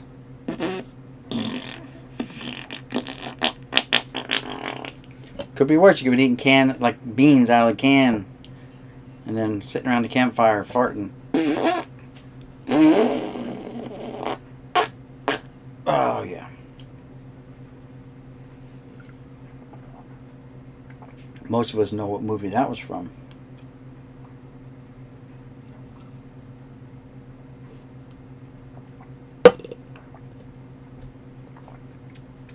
If you're old enough. Alright, let's see what else. That's about it, guys. We talked about the mail day. Oh, the other card I got in my mail day for you guys I got here late was this Mike Piazza. Soaring Stars. Didn't have it. 95 Fleer. So I figured I'd grab it. There was a whole set up for sale, but I didn't think it was worth what it was going for. But I got the Piazza because I'm doing a Piazza thingy too. I have a Piazza binder going. I have a chipper binder going. I have a small Mo binder going. A big hurt. I'm even pulling out everything Donnie Baseball. Donnie Baseball sticker. Donnie Baseball. Donnie Baseball. Donnie Baseball. Half of a sticker. He's sharing a sticker with someone from Panini. Top's little League Leaders card from 87, well, the 87 design anyway. Not from 87. Ames. This is 89.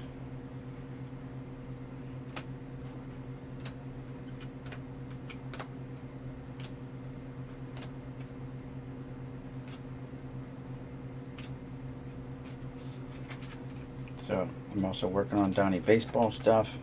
Gonna do a Donnie Baseball binder. Got a lot more than that, but that's just what I picked out recently from down here. Tons of Griffey Jr cards. I mean, just tons of them.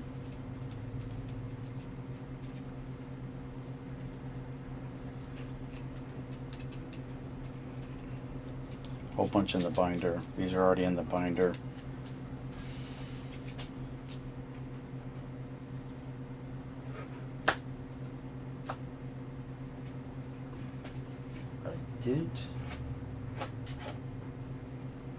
Oh, you know what? I was going through some boxes and I found some cards that I had a while ago. Let's see, are they in here? Maybe not. They might be upstairs. I think they're upstairs.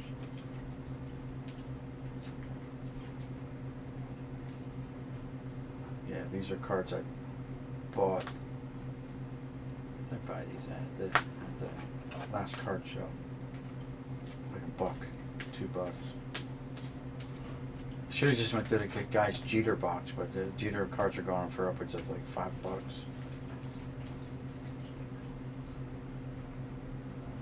I first saw that, I thought it was a Mantle card. I'm like, Mantle! It's not. It's an old Roger Maris. But still, it was cool.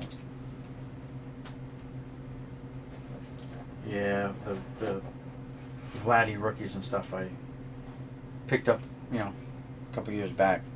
They're upstairs.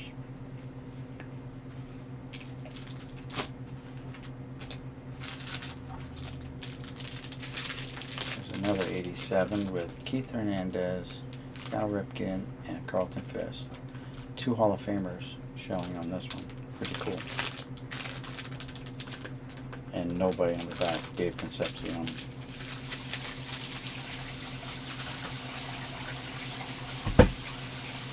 That's it, guys.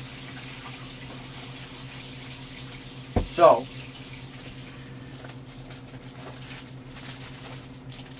these up. I don't know why they're down.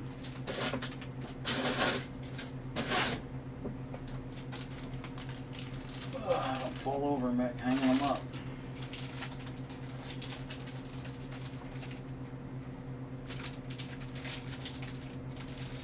Oh, these are down. These are down because they're backwards. I don't know what the significance of that is. Like the All-Star card, which is supposed to be in the top panel, is down in the bottom panel for some reason. Cards are flipped. Again, reversed for some reason. Cards flipped. Don't know what happened there, but it's out of sequence except for the Scott Garrelts, who is center panel on both of those.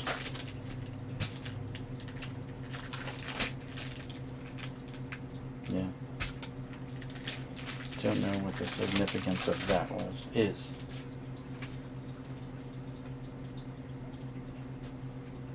And this one, yeah, nothing significant about that. And that's it. All right. Any other questions, comments? Why is that Rivera Bowman rookie card underneath the table? Because I got 2 of them. So I just kind of stuck it on here. Was going to make a collage, and then it kind of just stopped there. But I was kind of caught up what I wanted to do underneath here. So I started out with the John Smoltz era cards, and some cards that had absolutely no printing, no gold stamping or anything like that, no foil. The Sammy Sosa is missing all the foil on it, the name.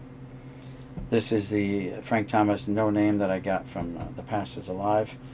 This is the Pascual Perez with the pitcher, his position missing. Just a cool Donnie Baseball, shoved it under there. The only football is like the first Tom Brady card that I found going through my boxes here. I'm like, oh, I got a Tom Brady? Okay, shoot. You know, that's a very off-center cut. Sandberg. This is not Kevin Romine. It's an error card. So these are in my error binder too. There's the scab, the very visible bloody scab. Ken Griffey Jr. card. Then there's the other one that's kind of airbrushed over. And just a Michael Jordan baseball card where he's throwing the ball. And then I got this Mo out of that one lot that I bought and ended up getting 2 complete sets out of it. So I'm like, I'll just stick one of them under there too. Yeah, that's what I did. Ron Darling error card. This one, you can't see it because of the damn camera. Here we go. But that's the error card that's missing the baseball with the number 10 is this card number here. It's just missing the number. I put it in there. That's all. Just was kind of playing around with what I wanted to put under there. And then it kind of just stopped. The last one put in was the Donnie baseball error where he's batting right-handed on the 95 Fleer. Not corrected, so every card has him batting right-handed. And that's it.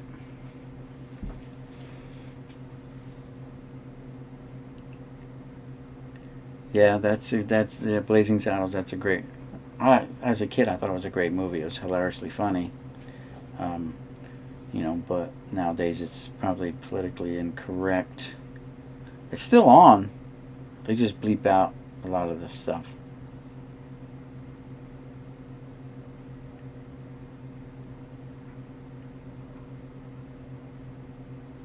Oh yeah? Didn't know that. Oh, that's good. You're really close. I probably need less than that too, but what hurt me was as a kid growing up, when they say short prints, that year they had 7 series or 8 series. I don't remember exactly if it was 7 or 8. But the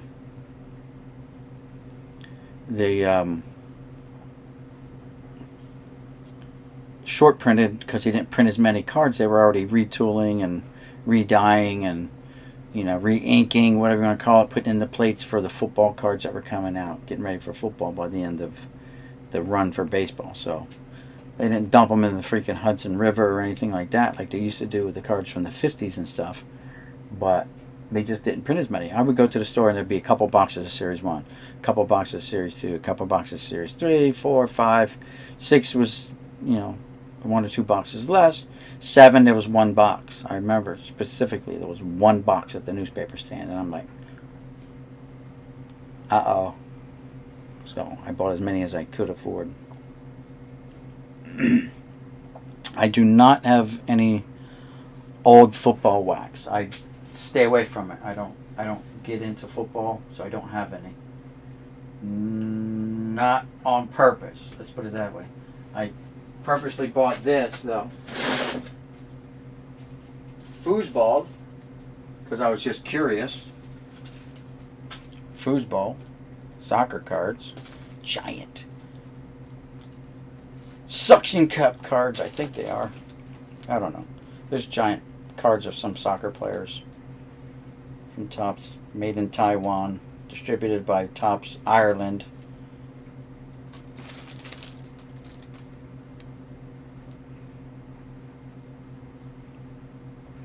Republic of Ireland. Scotland, the Brave. I don't know who's in there. Actual size of the packs. Yeah, they just fit in here. But I saw it was a couple bucks, so I bought it at the flea market. It was like $5. Yeah, they got suction cups on the back. I got the baseball ones with suction cups, so I just figured, why not? Might be worth something one day. Who knows?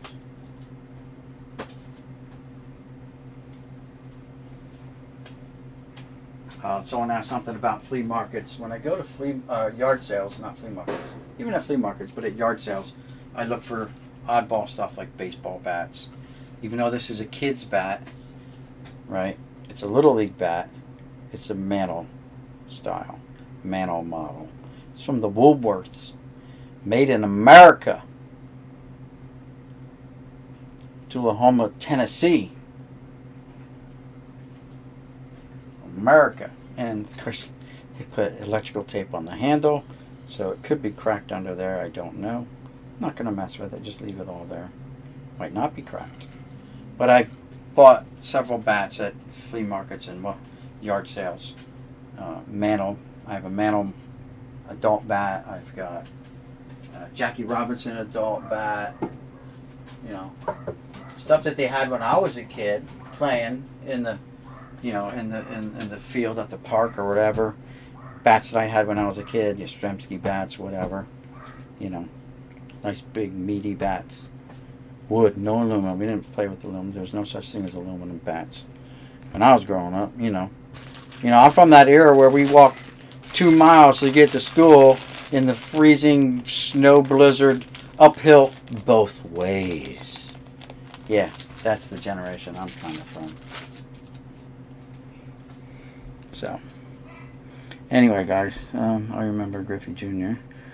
I'd say out of the Woolworths. Yep. Steve Young. I had the Young rookie card. I think I have the second year, the whole, maybe not the whole set. I have what's left because when I sold, when I sold those 3 Wayne Gretzky rookie cards years and years ago. Excuse me. I drank all my drink. I also, I broke my USFL set the first year, the inaugural year. And he took out the Reggie White. I think he took the Herschel Walker, or maybe that was in the second year, I don't remember. But he took out like 3 cards out of it. The only one he left was the what's his name for the Jim Kelly. I think I still have the Kelly card and the rest of the cards for that set, but I'm missing like the 3 big cards at the time where he took, along with the 3 Gretzky. I got $600 each for, which was a good price back then for the Gretzky rookie cards. Remember, there was no grading; they were raw, and I really had no use for them even back then. I'm like, I don't do hockey. I knew what it was. I knew what I had. So I have 386 Steve Young. Yeah, that's cool. Yeah, I'm not like Big Ray. I'm not in, but someone else might be.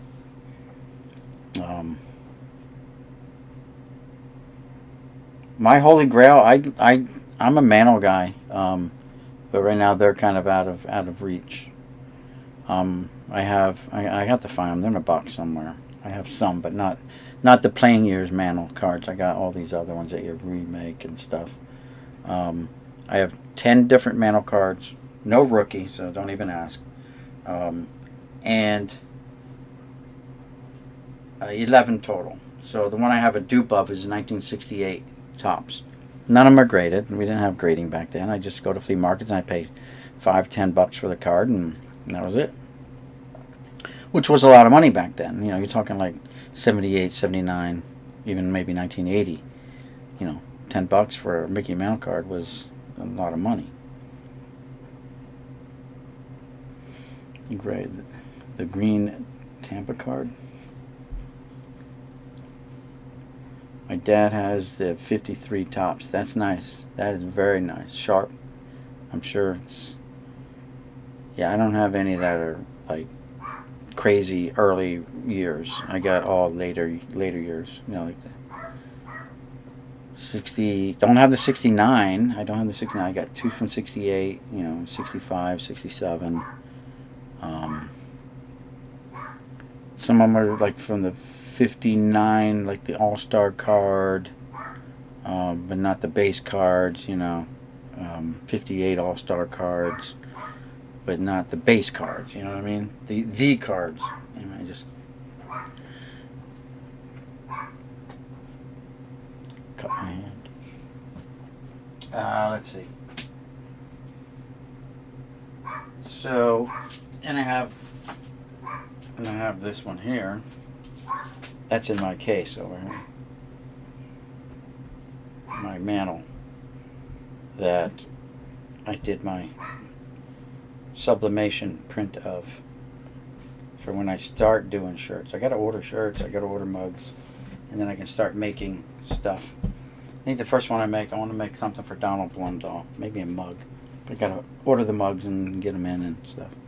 I just cut my arm here. I picked a scab off my arm from work, and now I'm bleeding. I'm blooding. Right there it is. A little bit of blood. Be great that. Well, you know what? I mean, I'm a Mantle guy, but realistically, I'll probably get a Trout card Trout rookie card before I get a Mantle rookie. That's for sure. Even in the crappiest grades, the Mantle rookies are cheaper than, or more expensive than the Trout rookies of today. Hey Alex, how you doing? Thanks for stopping in. Got 2 Mantles, a 58 All-Star, there you go, and the 1960 base. Nice. Nice, Big Son. Did you get your package yet, by the way, Big Son? I mailed it out a while ago. Maybe tomorrow then. If you didn't get it yet, maybe by tomorrow. Yes, I got a couple of those giant ones. Again, I was, younger, going around, seeing them at flea markets, just picking them up.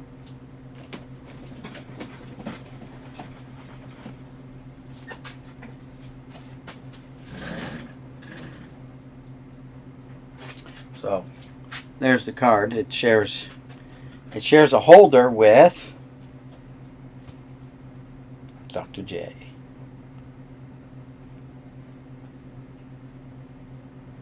Sipping off his Dixie cup. Didn't even have squirt bottles back then. You had to drink from a Dixie cup. There's the Mick.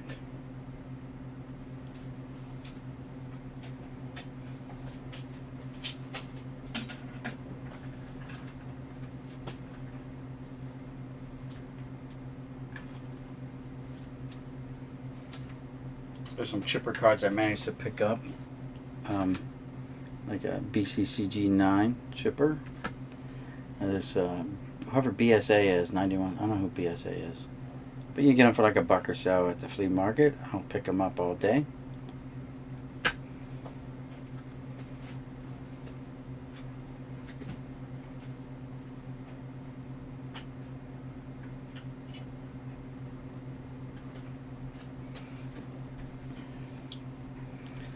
Got my Montana autograph. The card got a 5, the auto got an 8.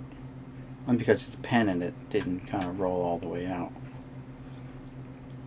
And then I put my other one in a nice 1-inch screw down just for old time's sake.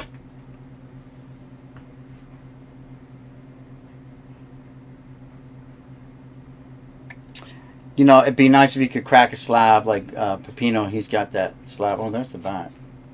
Ballpark Sports Authority. Chipper with a sweaty face.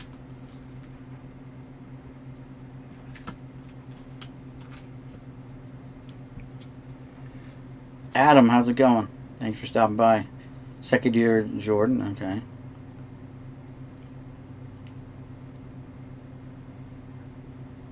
Yeah, well, it's an oddball. I don't know who BSA is. The baseball, the Ballpark Sports Authority. There you go. Ballpark Sports Authority. That's what BSA stands for. 9.7. So close to being a 10, but he just couldn't find himself to come up to give it a 10. Oh yeah, he just picked up Montana's auto. Nice. Look at Chipper. He's got tons of chippers. He's got more chippers than you can shake a chipper stick at. Or a wood chipper at. So, here's one of my Griffey Jr. Rookie cards from Upper Deck. The other one is in the box. I think I paid $30 for this one. Yeah, there's the price tag still on the back. Paid $30 for this. And for that whole set, I got for $20.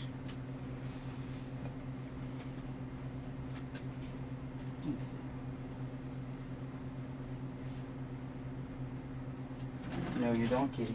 You're not coming in here. I've showed these before, but a lot of you guys are newer to the channel. And since we're still here kind of goofing off. Ugh. So a couple of years back, when all that Harper hype was going on, I was picking up Harper cards. 2011 Bowman Chrome, PSA 10. The retail red exclusive. And then here's the retail exclusive silver in a 10. And then here's retail exclusive gold in a 10. And then here's this one, Bowman's Best Prospects in a 10. And then I've been done 2016 Bowman's Best in a 10. So I was on a Harper kick here for a while. Then it became a Philly and not a Yankee. So I'm like, okay. And speaking about Yankees, Bobby Mercer. Just authentic autograph. Duke Schneider. The Duke. There's my Goose. Only I picked one that he signed Rich Gossage, not Goose. That's before he became the Goose. I think this is a second year card. No, rookie card.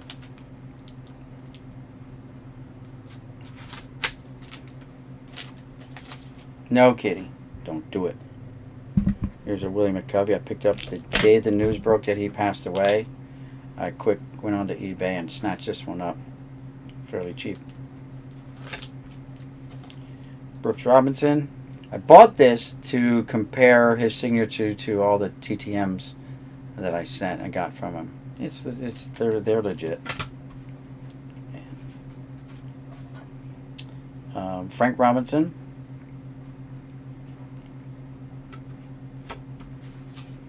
Catfish Hunter. I bought this because my catfish that I sent TTM'd him as a kid. In those days you sent to the stadium. Was deemed not legit by PSA. So I'm like, crap. Alright, only want one. This was my test sample for PSA. This was an in-person auto that I got when I was living in Vegas. And I'm like, alright, well, I'm going to throw them something that I know is his signature and see what they do. And so they authenticated it. So this is another, it's a Harmon Killebrew rookie card. I met him out in card show or casino out in Las Vegas. He was signing. This was like someone trimmed this one down. They trimmed it all down. It was basically a no good. It was a throwaway card. But since I had it in my collection, I figured that's when I'm going to get him to sign. And there you go. The auto's a 10. The card is like a -3 or something. And Bad Kitty's always getting in the shot.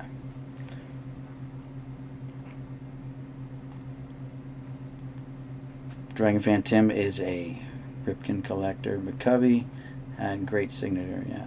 Yes, Brooks is so awesome, man. He signs all the time.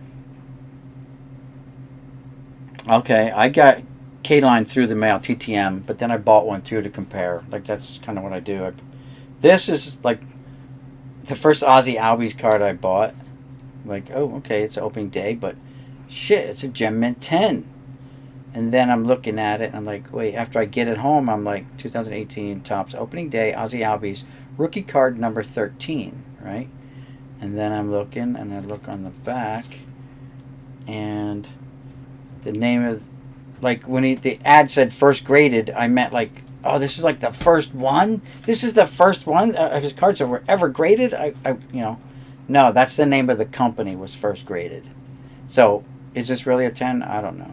But I mean, if you're not paying attention, they got a little slick with their packaging there. And these were like $2 pickups at the flea market. Steven Strasburg, GMA 10.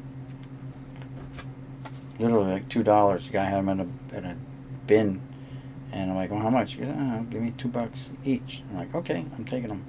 I'm taking them all. Strasburg again, GMA 10. This was, who's this guy? Oh, Carlos Beltran. Again, $2. I'm like, I'm gonna take them all then. It's a refractor. This one, no, I bought this one off eBay. Gary Sanchez, like a Sepia, I guess. It says negative refractor.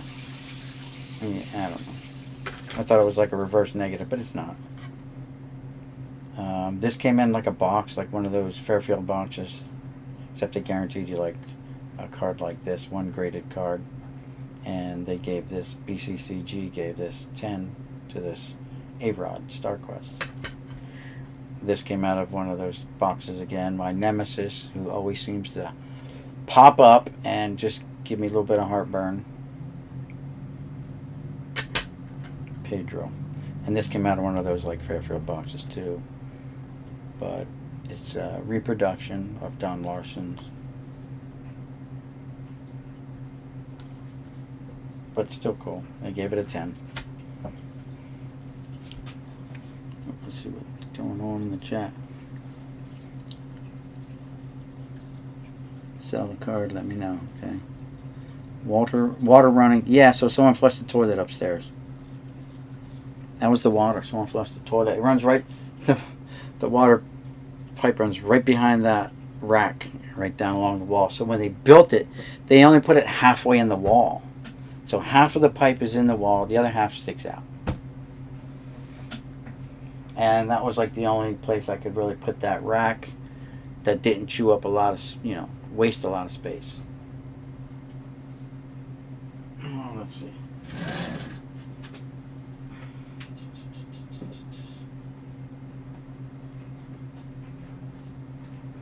These guys.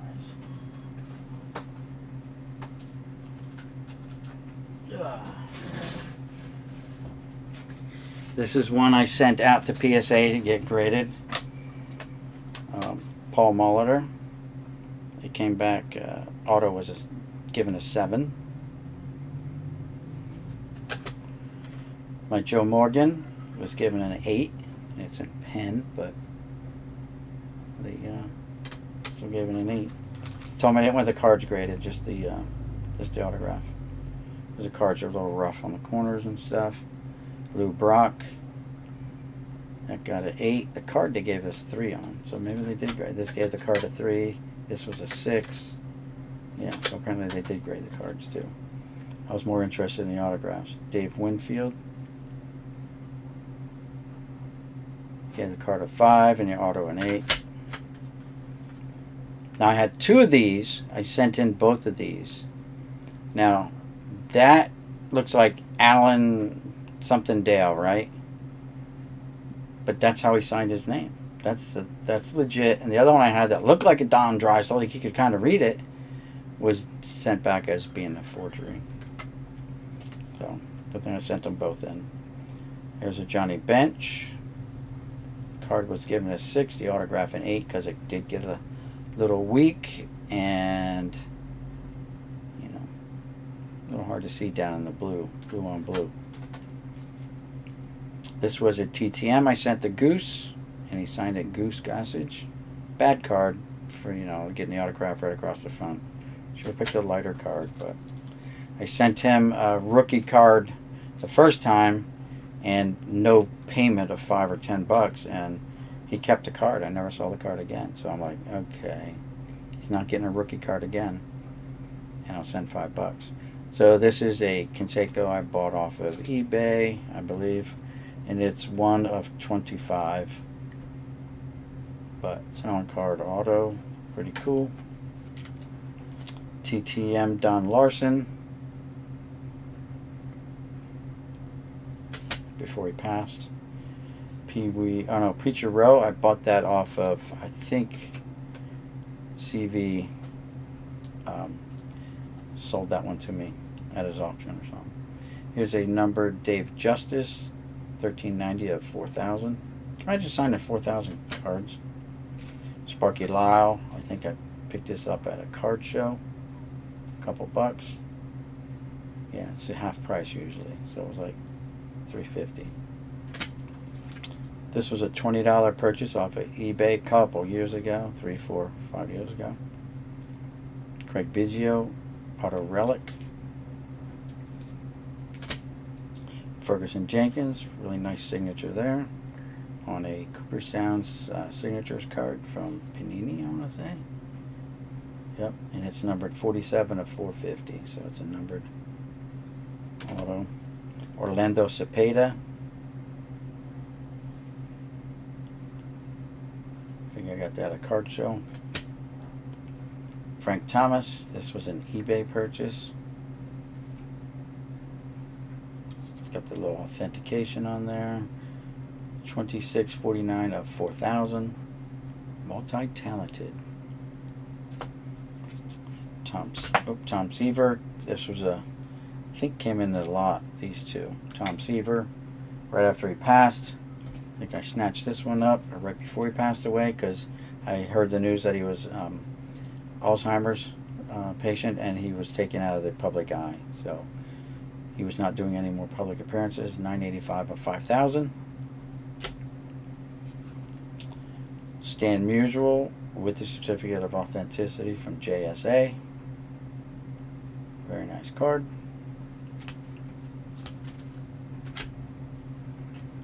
In person, Jose Canseco, and there's the JSA for that. This is the Pete Rose and the JSA for it. In person autograph as well. And that is going to do it. It's not all of them, but that's all I have in that box. And now I have more upstairs. Got a beautiful Goose rookie card at PSA, not auto. Hopefully get it back soon. Nice. Yep, Goose Gossage. Joe Morgan was on the all-rookie team with the Colt 45s. That's kind of crappy. They ran out of wall. See what I did there. I swear I'm still 14. Well, at least it's on the inside of the house and not on the outside of the house. They could have put it that way and have the pipe outside the house. And I guess they figured, screw it, it's just a garage. No one's ever going to care. It's in a garage. This was a one-car garage. But let me tell you, we put a 72 Chevelle in here. My son bought. So when I was diagnosed with cancer, everyone was kind of worried and stuff, and my father passed away from cancer. So everyone got a little worried, and I had the same cancer he had. My father ended up having other forms of cancer too after that. But my son got worried. He wanted to do a project with Dad, so he bought this 72 Chevelle. We went and picked it up, brought it home, put it in the driveway, rolled it up in the garage. And my son is very mechanically inclined. Don't know where he gets it from, because he didn't get it from me. I'm a mechanic by title, but not like on the level he's at. The Canseco and Pete Rose are great. Thanks, Alex. Got a beautiful. Yeah. So we put it in here, and you couldn't open up the doors on the car, on the Chevelle. It's like, what? And it was wintertime, so we had to keep it in here and do the work on it. And literally, he unbolted the chassis from the frame, jacked it up, and on a nice day in the springtime, we rolled it out into the driveway, looked at it. Now, it was a roller frame. It didn't have an engine. We were going to have to get an engine, but it came with a lot of extra newer parts for it, like hoods and all kinds of, dash equipment and stuff like that. But no engine.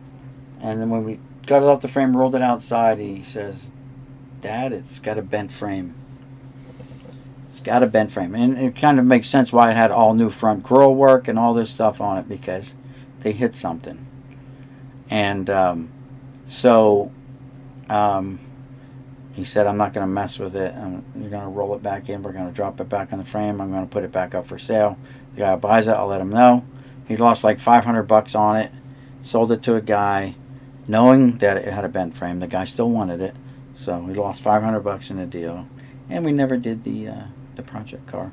My cancer has now been in remission for 3 or 4 years now. So, and it was one of the easiest forms of cancer anyway. It was thyroid cancer, and basically what I had to do was they went in and they cut my neck, took my thyroid out. I had to take some radiation pills to try to kill what else was around there, and then what's the other name besides the Giants that was franchised, that has that franchise going on? I don't know. Oh, the Gothams? Okay, I think probably back in the really old days, well before our times. So yeah, that's old news. Everything's good now, although it did spread to one of my lymph nodes because they took out like 6 lymph nodes around the thyroid area, and they said one of them was cancerous as well. So yeah, it is what it is. I'm not going to live every life worrying about it. Julius in Pulp Fiction. There you go. So anyway, guys, we've been at this for 2 hours already. I gotta get ready. I gotta go help babysit my grandkids. So I appreciate you guys coming and hanging out. Just spending time chit-chatting. I appreciate it, guys. Those of you who got here late, if you want to go back to the beginning and see what the mail day was about, nice stack of trout cards that I got off of eBay. And the Piazza card. So, 2 mail days. And now I went through everything else that I wasn't going to go through. I dug out stuff. The cat didn't climb into the display case. I'm going to have to sell this display case, too. It's sad. If you guys saw in the early days when I had a little more room in here. Not much more room, but I had it in the back here. And I experimented with putting the unopened wax in there, but I've accumulated so much unopened wax that I couldn't fit it all in there. So then I decided to set it up as your LCS might have, with, sorry about that, with cards in the boxes, individual cards, you know, down here of players, and each box was going to be held with, like, this is the Piazza box, Michael Jordan box, Frank Thomas box, Nolan Ryan, Griffey, and Chipper share box right now, but Griffey's going to push Chipper out. Chipper's going to have to get his own box. But then I don't have enough room. Like, I got enough room for one more box in here. And I pulled that out. That's over here. And, you know, I took cards out of the display case here. This is where the autos were in this box. And I got a bunch of older cards in there. So, yeah. But I'm going to have to get rid of that. I think get rid of that display case. And I only paid $10 for it, so I'll have to put that on Facebook Marketplace and see if there's any takers. I already talked to some guys at an antique place, and they're like, well, is it a front loader? I'm like, no, it's not a front loader. It's a back loader like every other display case you have in this joint. Oh, we're looking for a front loader. I'm like, what are you going to do with a front loader? You know? I've never seen one, this type of jewelry case that was a front loader. But whatever.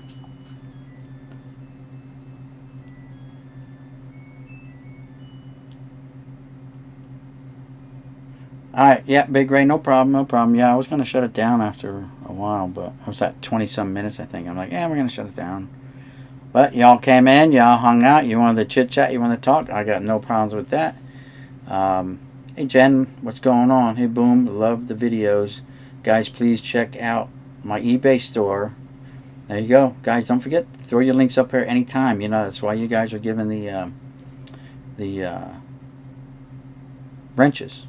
Right? Because you're all trusted, y'all don't act up, and you know, thank goodness we don't have a lot of actors in here, you know, so we don't get you know, all the hassles that John gets and Eric gets and other people get with trolls.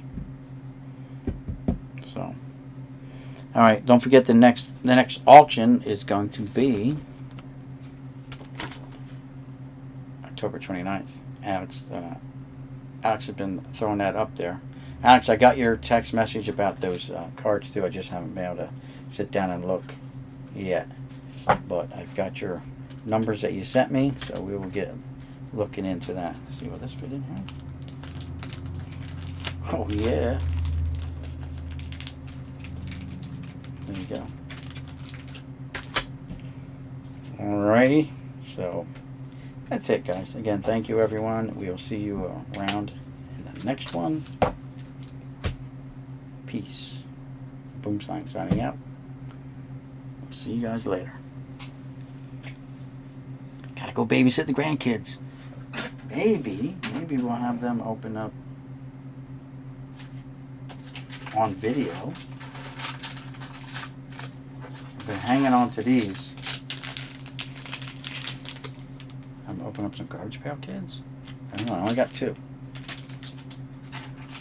Or maybe we'll do some Pokemon.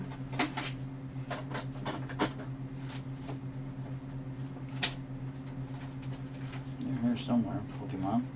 Oh, Pokemon.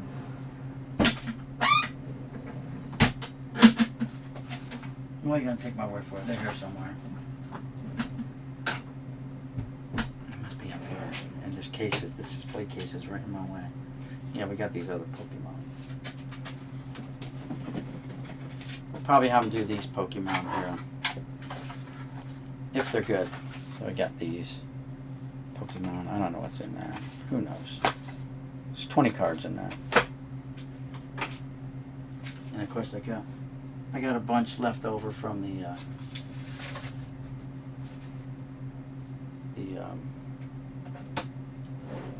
McDonald's. They're buried in one of these drawers because we weren't gonna do anything with them. We're gonna hold on to them, I think.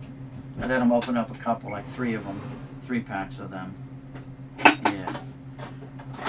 So they're back in here.